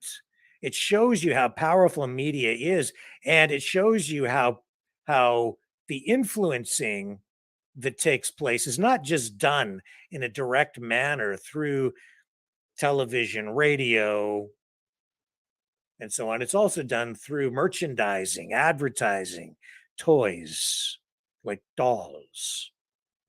And people sometimes take it so seriously, whether it's Star Wars fanatics or Barbie collectors or women who want to actually become a Barbie. Well, now, because of this Barbie movie, I guess some feminist groups are embracing the film. And they're saying that it's showing that women have an opportunity here to usher in hyperfemininity or whatever. It depends on your perspective on this. Some feminists are saying this is a good thing because Barbie is,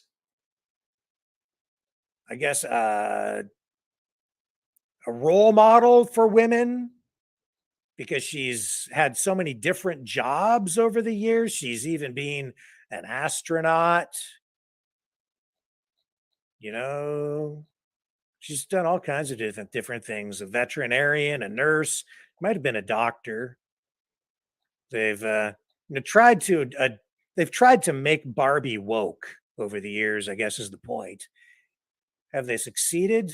Well, money talks.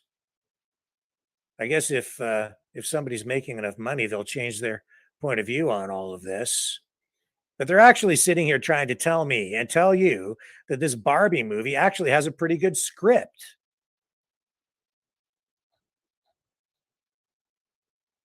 And who is this guy wearing the Barbie thing with the mustache? That looks pretty woke to me. What is that? I don't understand. This is Kivo Rivera, 32 years old, and Jasmine Lee or Lai, 27, and their Barbie best. I did not see the movie.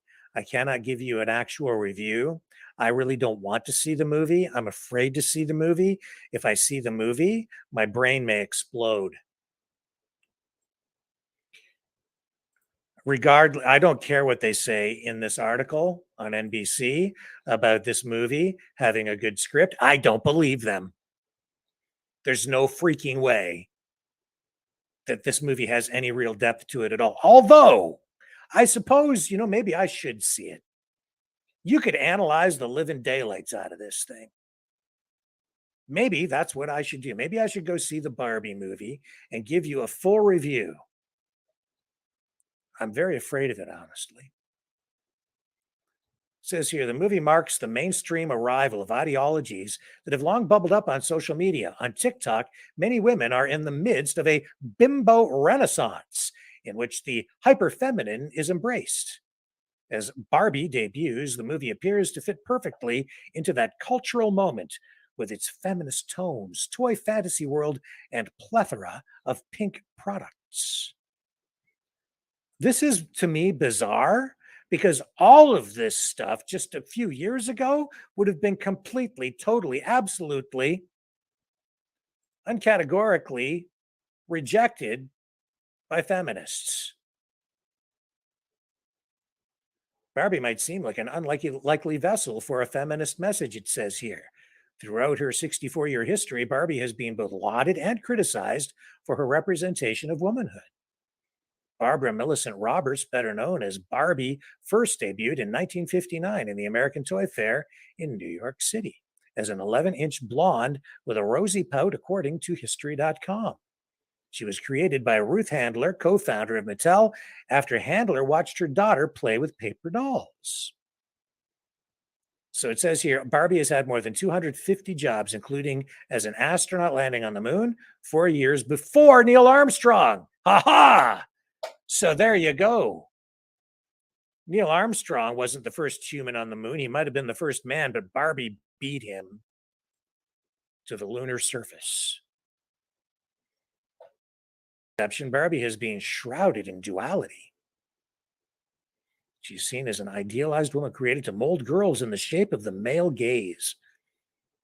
Yeah, well, she does certainly represent a certain version or brand of beauty, sort of a child's Playboy image, I would almost characterize it as.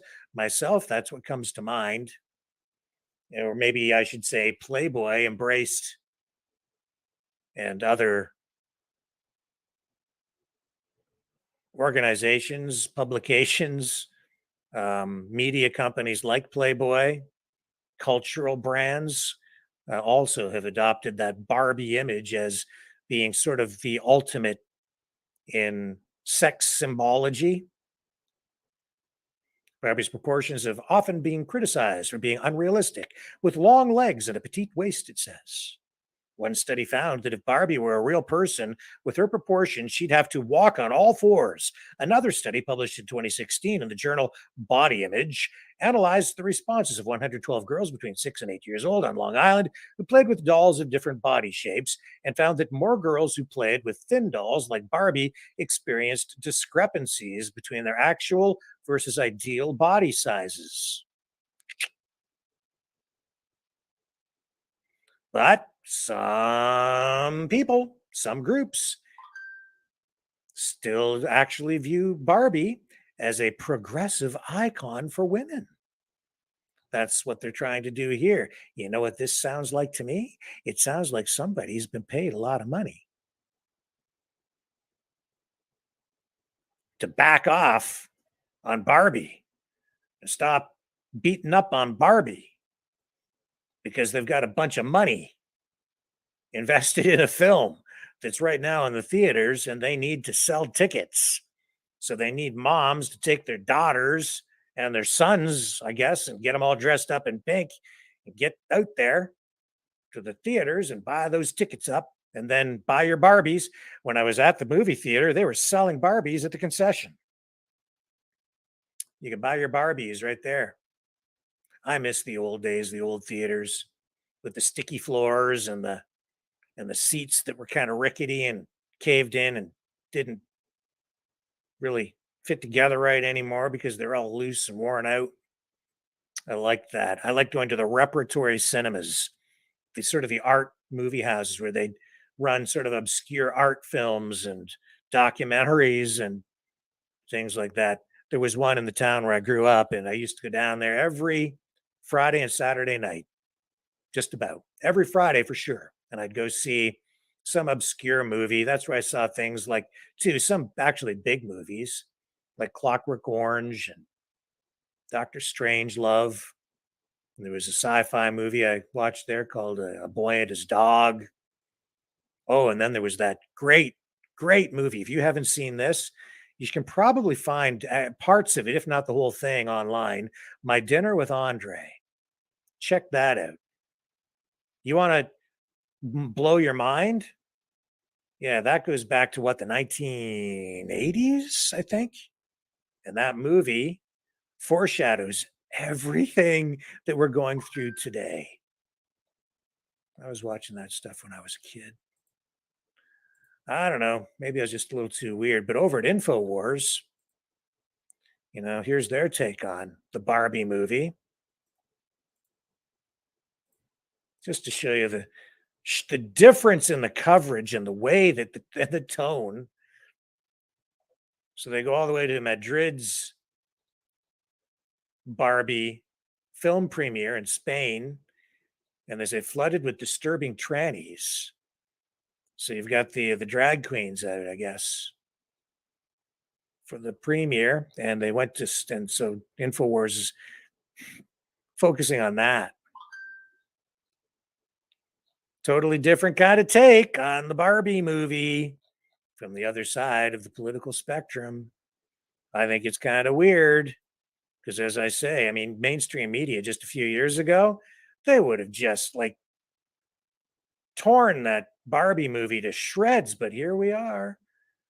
I guess the pink Corvette has suddenly become politically correct. And yet, I don't know if that Corvette is electric. Now there's something that could trigger someone.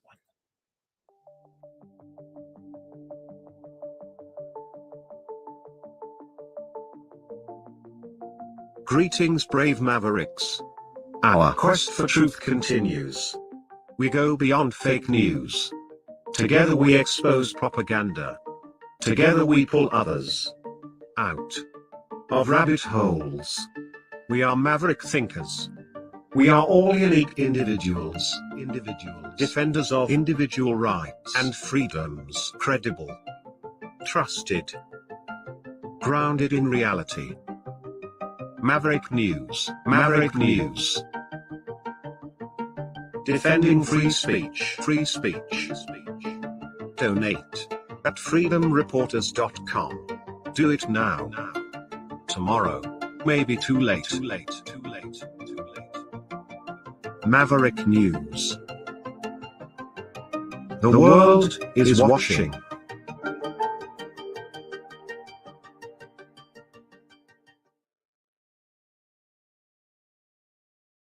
Back. But Paul Bernardo, serial killer, he ain't going back. He's not going back to maximum security. Nope. Just back to Canada here for a moment, where Paul Bernardo recently moved to a medium security facility, prison, is going to stay there. Well, his move was very controversial, and when the public found out that this serial rapist and convicted killer had been moved, people were livid. He's probably the most famous, most notorious serial killer in Canada right now. One of the most despicable human beings in Canadian history.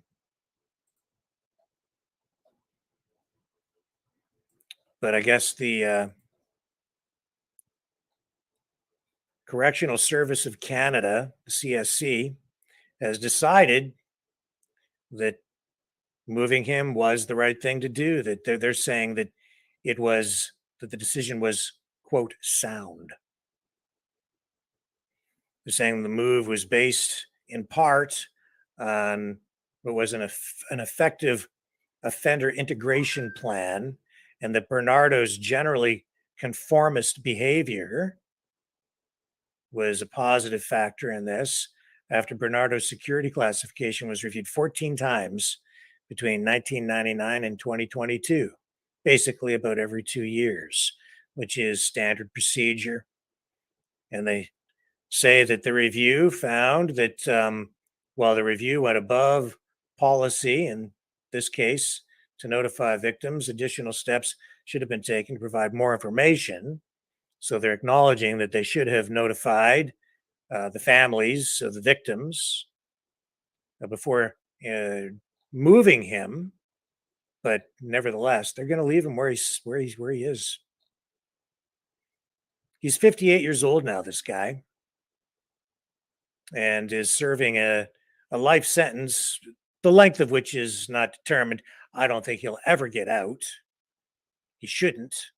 He should never be allowed out again for what he did. He was convicted back in 1995 for the kidnapping, rape, torture, murder of two teenagers, 15-year-old Kristen French and 14-year-old Leslie Mahaffey. That happened near St. Catharines, Ontario.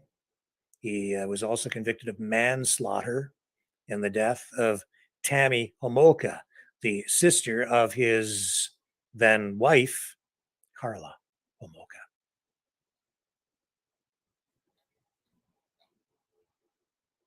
So still a political hot potato. Liberal government under fire. It is a political issue. And the leader of the Conservative Party of Canada tonight responding with this. Thank you very much for coming. My thoughts today are, of course, with the victims and the families of the victims of Paul Bernardo. Today, they are again reliving the nightmare that he exacted upon their families so many decades ago. Today, the Trudeau government reaffirmed that Paul Bernardo will be freed from a maximum security penitentiary to go into a medium security one where he'll have more human contact and more freedom. Now, this is not a decision I blame on the commissioner.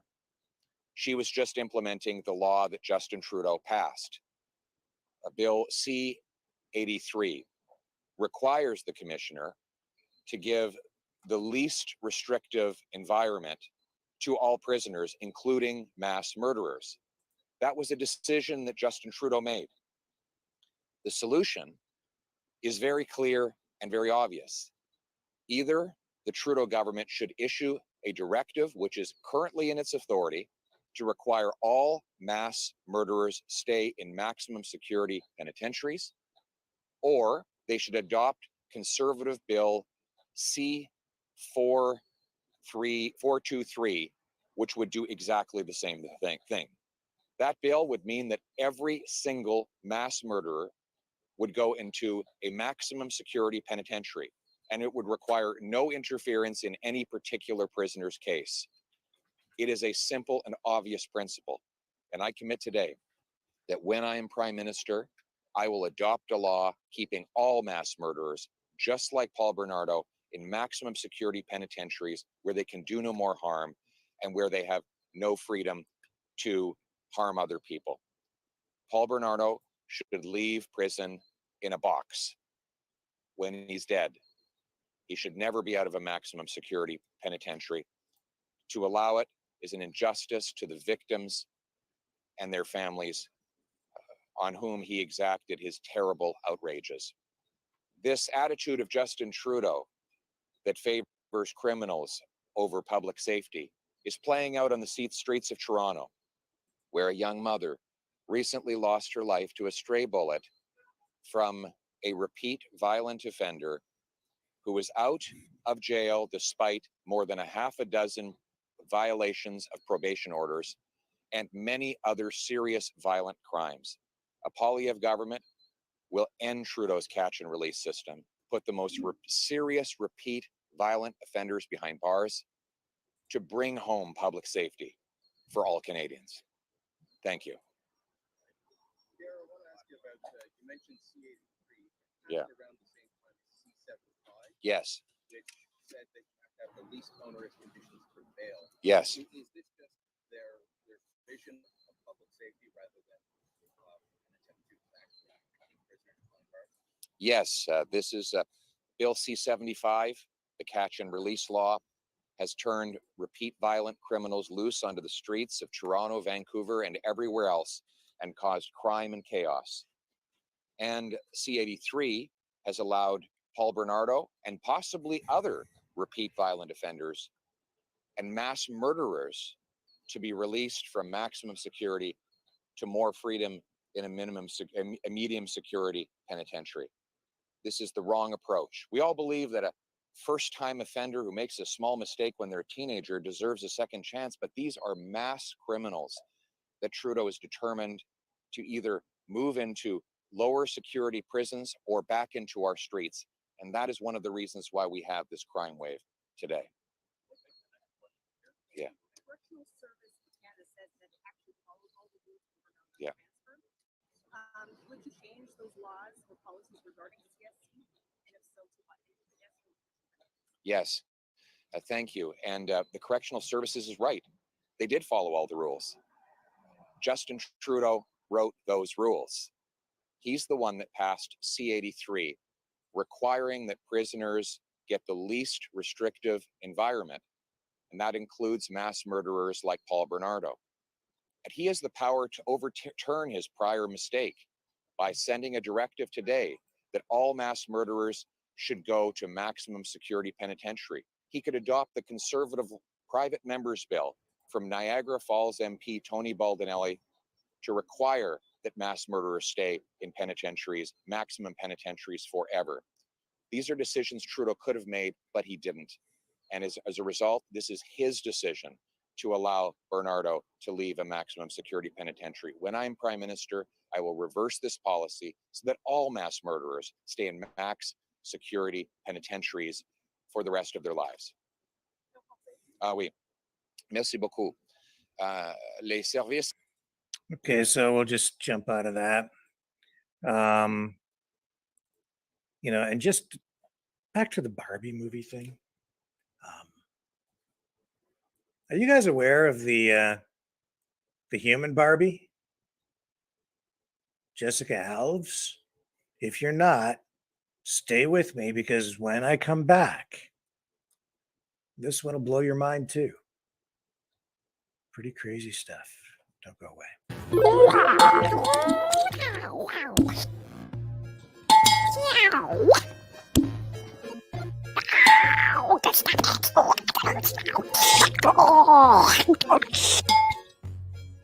Exile. The Knights of Malta. Maverick News. Join us. The world is watching.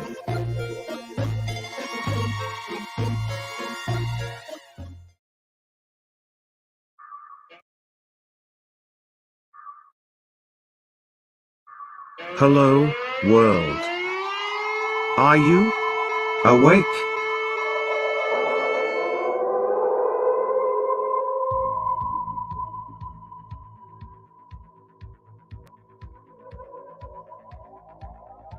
Uniting humankind by liberating millions of minds at a time. Maverick News. The world is watching.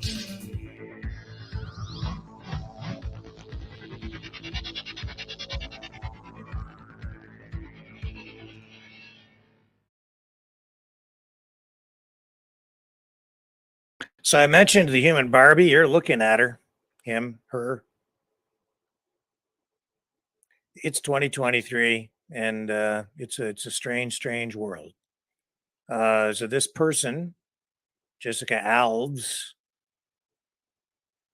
has undergone over $1 million, around $1 million worth of cosmetic surgery and augmentations in order to look like this.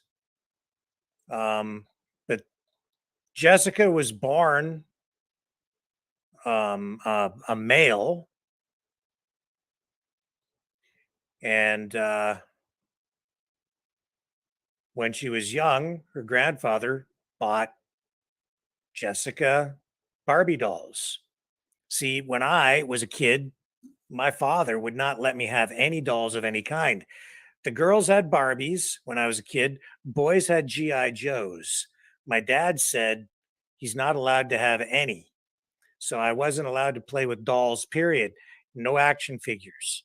no dolls. That meant no Barbies and no G.I. Joes for me. So I got trucks and cars and just other stuff and baseball gloves. But dolls were out. Dolls. Not action figures, dolls. But action figures were dolls. So wasn't allowed to have that. Anyway. But I guess Jessica wanted to play with Barbies and became very fixated on them, I guess. So Alves has had a bunch of nose jobs, and she was diagnosed, I guess, with something the medical establishment today is calling body dysmorphic disorder, which is a mental health condition where a person, according to the medical experts, it's a medical condition where a person spends an obsessive amount of time worrying about flaws in their appearance. So she has been on all kinds of television shows, was on a reality TV series called Botched back in 2017. Obviously, a show that dealt with a lot of issues surrounding cosmetic surgeries.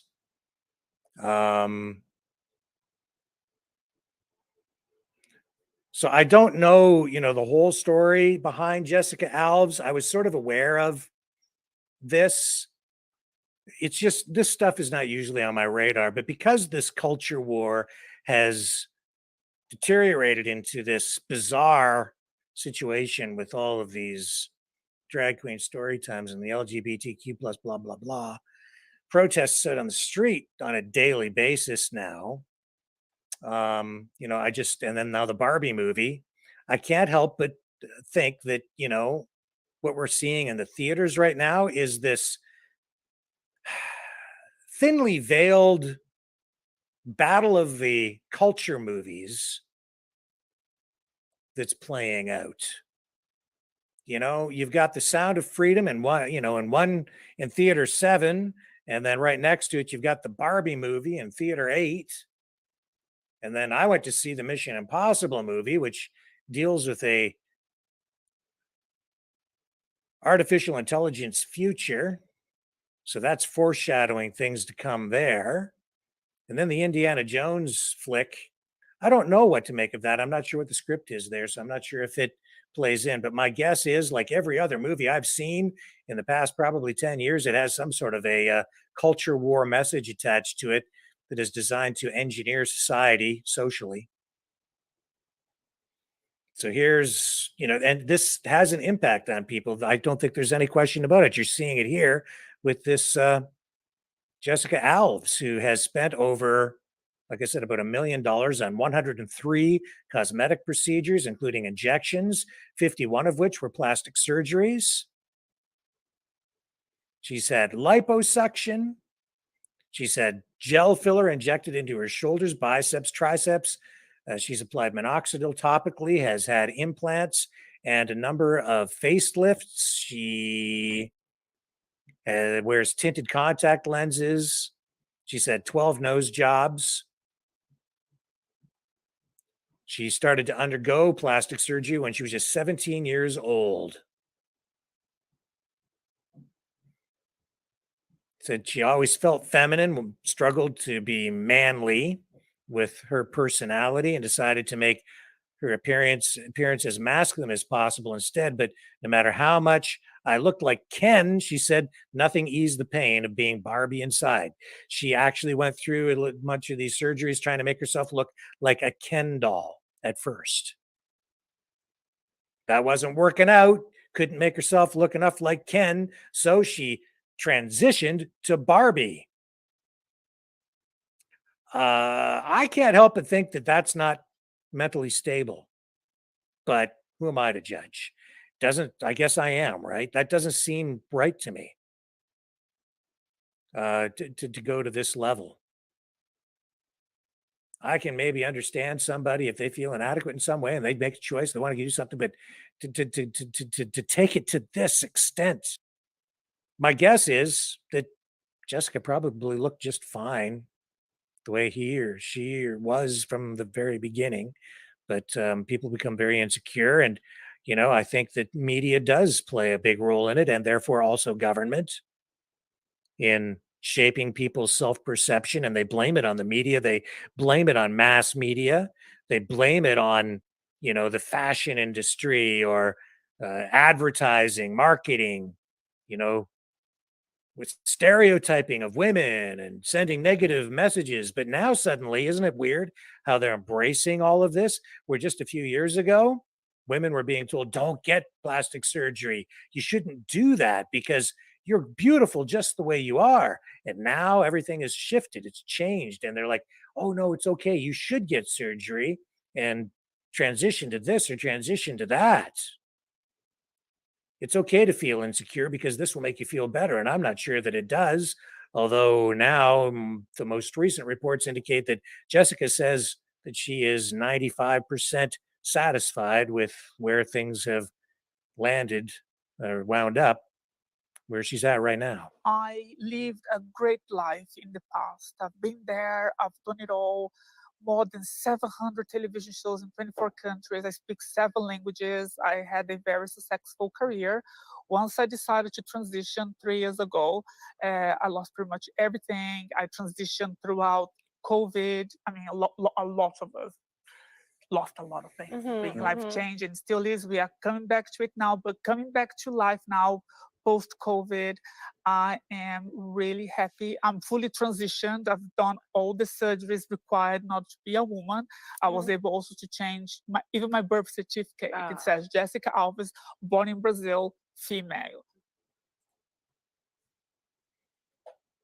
Okay.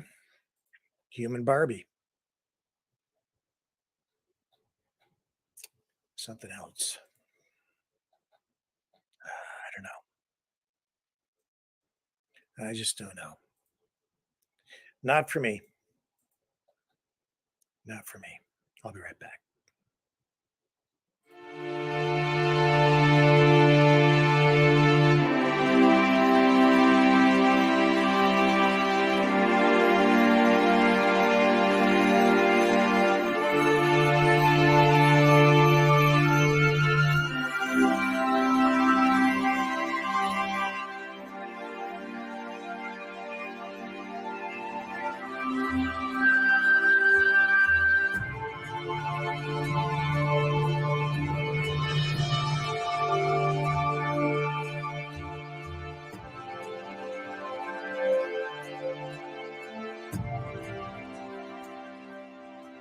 Maverick News. The world is watching.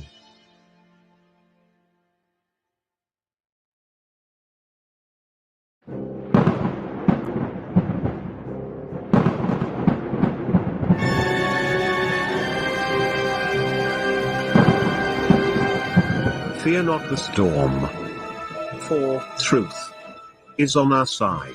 Maverick News. The world is watching.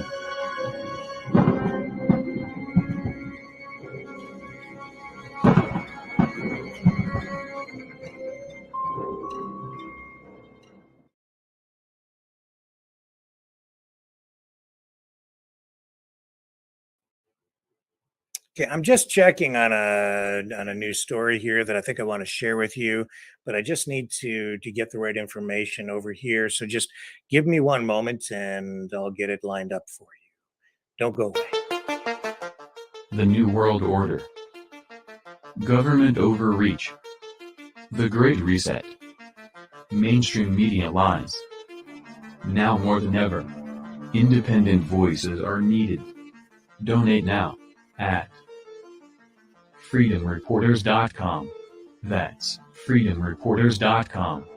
Maverick News. The antivirus program for your mind.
Maverick News.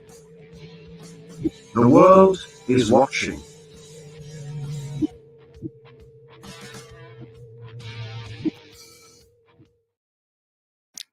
Okay, so earlier I said I can't believe that Joe Biden is being allowed to stay in the White House after all the information that has come out from the Hunter Biden laptop from hell. And again today, during this hearing into censorship in front of Congress.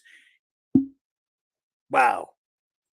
But now Senator Chuck Grassley has done something, well, unusual. He has released unverified an unverified FBI source report, which alleges Biden involvement in a bribe.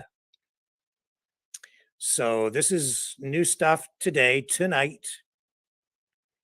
And this all points to evidence of the Biden family being involved in a Ukrainian deal with a Ukrainian oligarch to pay them $10 million, which we've been hearing about.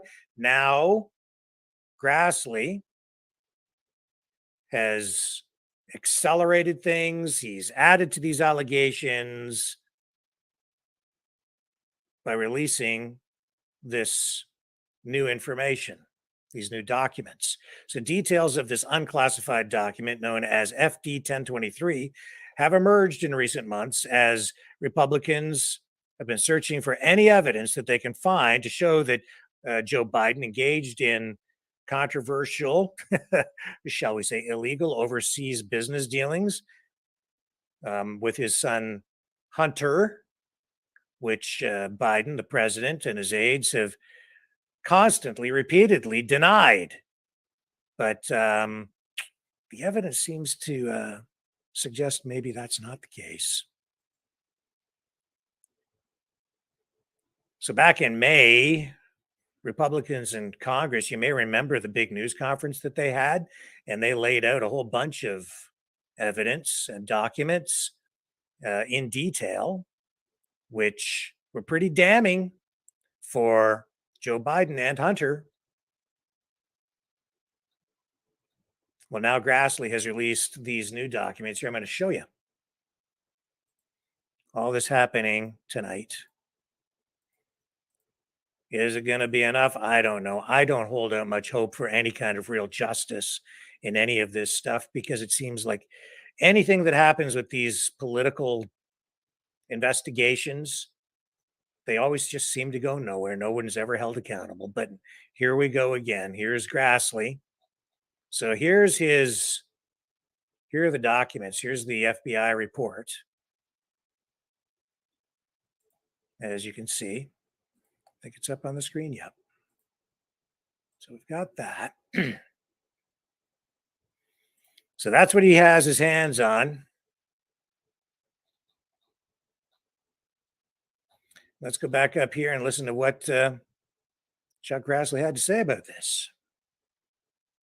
Well, it's been a long time, almost a year, but thanks to patriotic people that we call whistleblowers, in this case, in the bowels of the bureaucracy of the FBI and the Department of Justice, I'm able today to release to the American people the FBI document that we go by the number 1023 that has some information that the American people might know about some shenanigans that Vice President Biden and Hunter Biden may have been involved in. Now it's up to the FBI to tell us what they've done in regard to this. But I want the people to be able to read, the people of this country, to be able to read what I read 3 months ago so that they know. By the way, this was an unclassified document, and there was no reason it should have taken 1 year to get our hands on this document so the American people can read it. Yeah. Well, there you go. He's got it now. It's out in the public. So you can go to his, it's actually up on Twitter. He's posted that document on Chuck Grassley's Twitter account. So that's available for you. Also, tonight, Russia has imposed travel restrictions on UK diplomats. Another new development, diplomatic escalation and further deterioration of relations between Western NATO countries and Russia. So these UK diplomats now need to get permission to travel beyond a certain perimeter of wherever they're staying. A 120-kilometer or 75-mile radius is what they are restricted to now. And if they want to go beyond that, they have to state the purpose of their trip, the route, accommodations, and planned contacts. The ambassador, the consuls in Moscow, and the deputy chief of mission are exempt from the order. Nevertheless, it shows that we're still a long way away from peace talks. Quite the opposite. Okay, I have another story for you lined up. Don't go away. This one's kind of interesting. It's got to do with UFOs. Don't go away. We are Mavericks. We say no to the Trudeau and Biden New World Order. And to bugs. Because bugs are creepy and gross. And people should not eat bugs. Maverick News. The world is watching.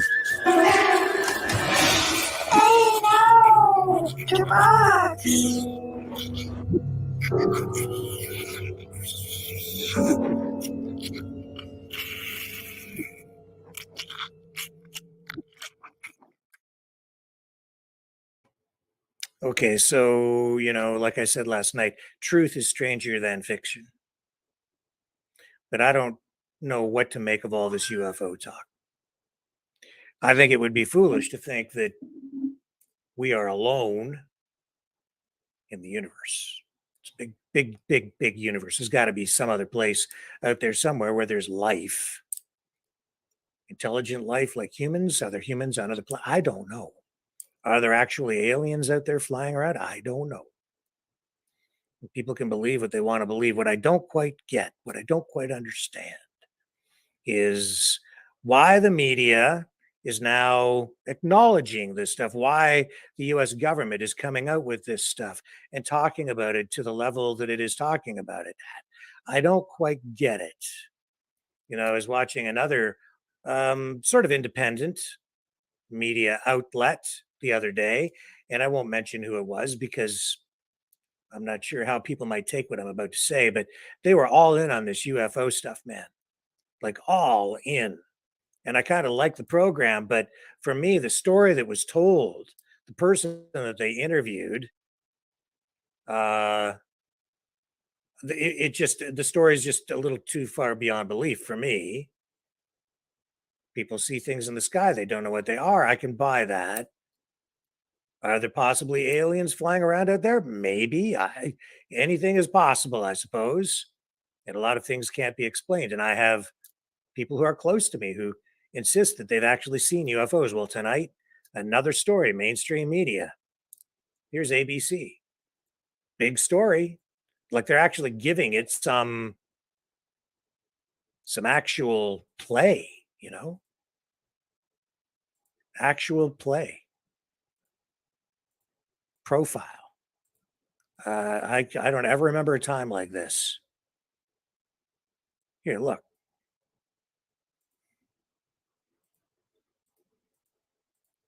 So, extraterrestrial technical supremacy is a top concern, according to a Pentagon UFO investigator. And here's this guy. He's new in this job. This guy's name is Sean Kirkpatrick. He is a scientist and military intelligence officer. He's leading the government investigation into unidentified anomalous phenomena. And he did this interview with ABC. So, I mean, the reality of this is what they're saying is they don't know what some of these objects are. They don't want to get caught off guard if there's maybe another country out there that has superior technology that would render the United States vulnerable to some sort of attack, I guess. But they're also sitting here saying that maybe it is extraterrestrial stuff. He says we have to go through the rigor of taking each one, matching it against our known objects and catalogs, and then reviewing that, peer reviewing that, and making sure that everybody is in agreement, he said, of the process, which has included establishing a government-wide data collection initiative. So they've looked into high-profile UAP, which is unidentified. What is that? Unidentified blah, blah, blahs phenomena. Okay, whatever. Funky terms that they come up with, right? To describe this stuff. I mean, so mainstream media treating this all very seriously. The government seems to be treating it seriously. Or is this just them trying to distract us? Is it some sort of a psyop? I don't know. I just don't know. I've never seen this level of attention, this level of excitement directed at UFO stuff, or UAP, UFP, whatever the heck they want to call them. The House Oversight Committee announced earlier this week that it will be holding a hearing on phenomena. And yeah, there's more whistleblowers coming forward.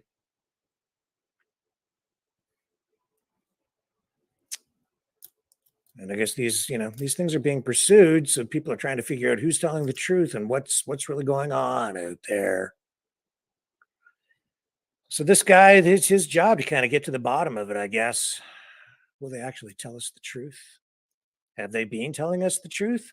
Is this all a big conspiracy theory? I don't know, but they did release this video.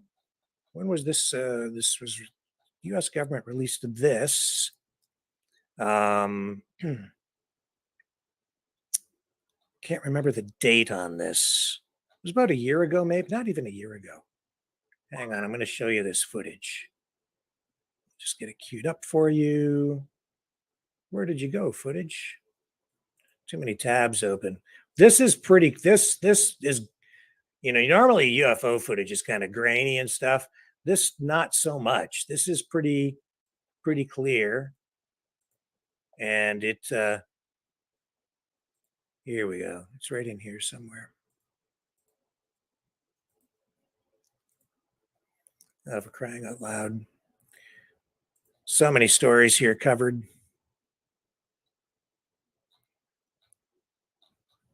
I want to show you this footage. I had it all lined up for you. I'm sure it's here somewhere. Hang on. Here it is. I've got it. Okay, so look at this. These are like triangular shaped flying objects. Here we go.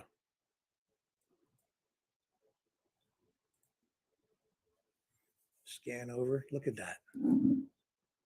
This was released by the US government.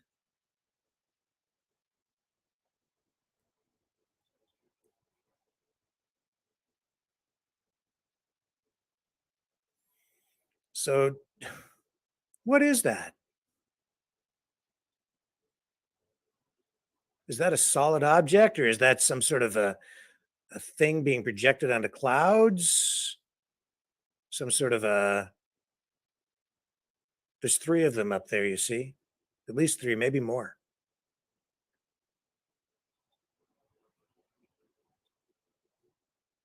Very weird.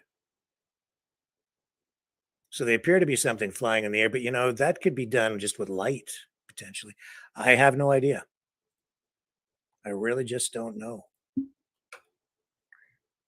So that was actually, it was released last May, but it was shot in 2019, somewhere on the West Coast in an undisclosed location, an unidentified aerial phenomena. And that was shown before the House Intelligence Counterintelligence and Counterproliferation Subcommittee. That was on May 17th of last year. The Deputy Director of Naval Intelligence, Scott Bray, shared that video. And it shows multiple objects initially identified as UAPs harassing Navy ships participating in naval exercises off Southern California, the exact location not disclosed. The video was taken by sailors on board one of the ships and was captured through night vision goggles with a single lens reflex camera. Based on additional information and data from other UAP sightings, the UAPs in this video were subsequently reclassified as unmanned aerial systems.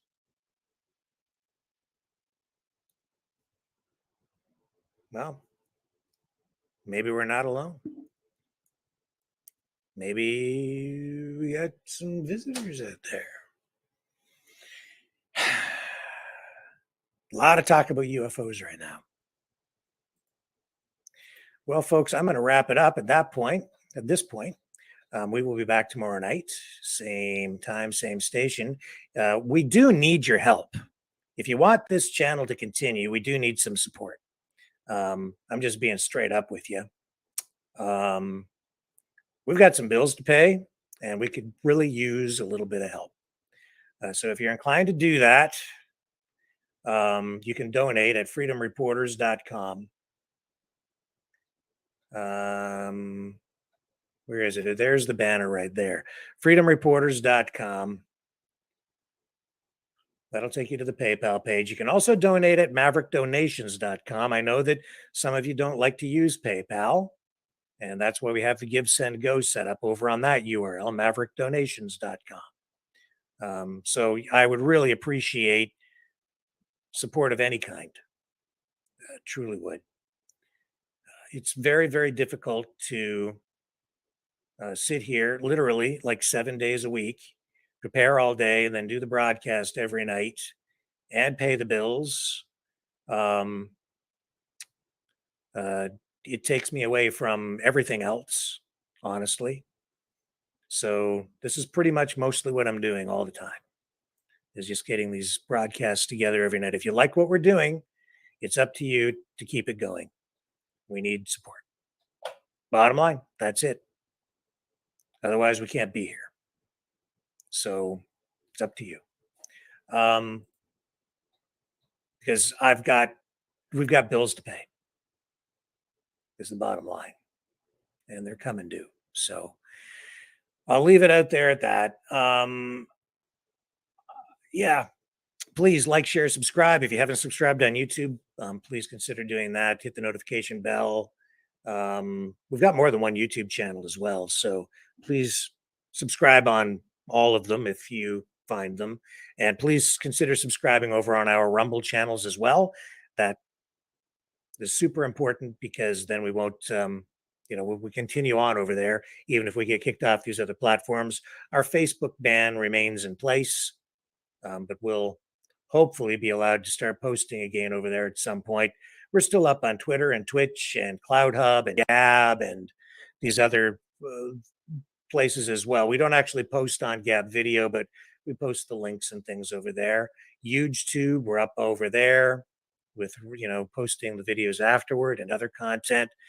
TikTok, we're posting shorts over on TikTok. We don't go live there, but we could at some point if we get enough subscribers. Just haven't had much traction over there. And YouTube, Facebook, they still are the main platforms, and Rumble. We're doing pretty well on Rumble. So thank you, everybody, for subscribing over there. I will be back tomorrow night, same time, same station, the Maverick News Channel, 6 p.m. Eastern Standard Time. Thank you, everybody, for hanging in there, spending your night with me. I will catch you all on the flip side.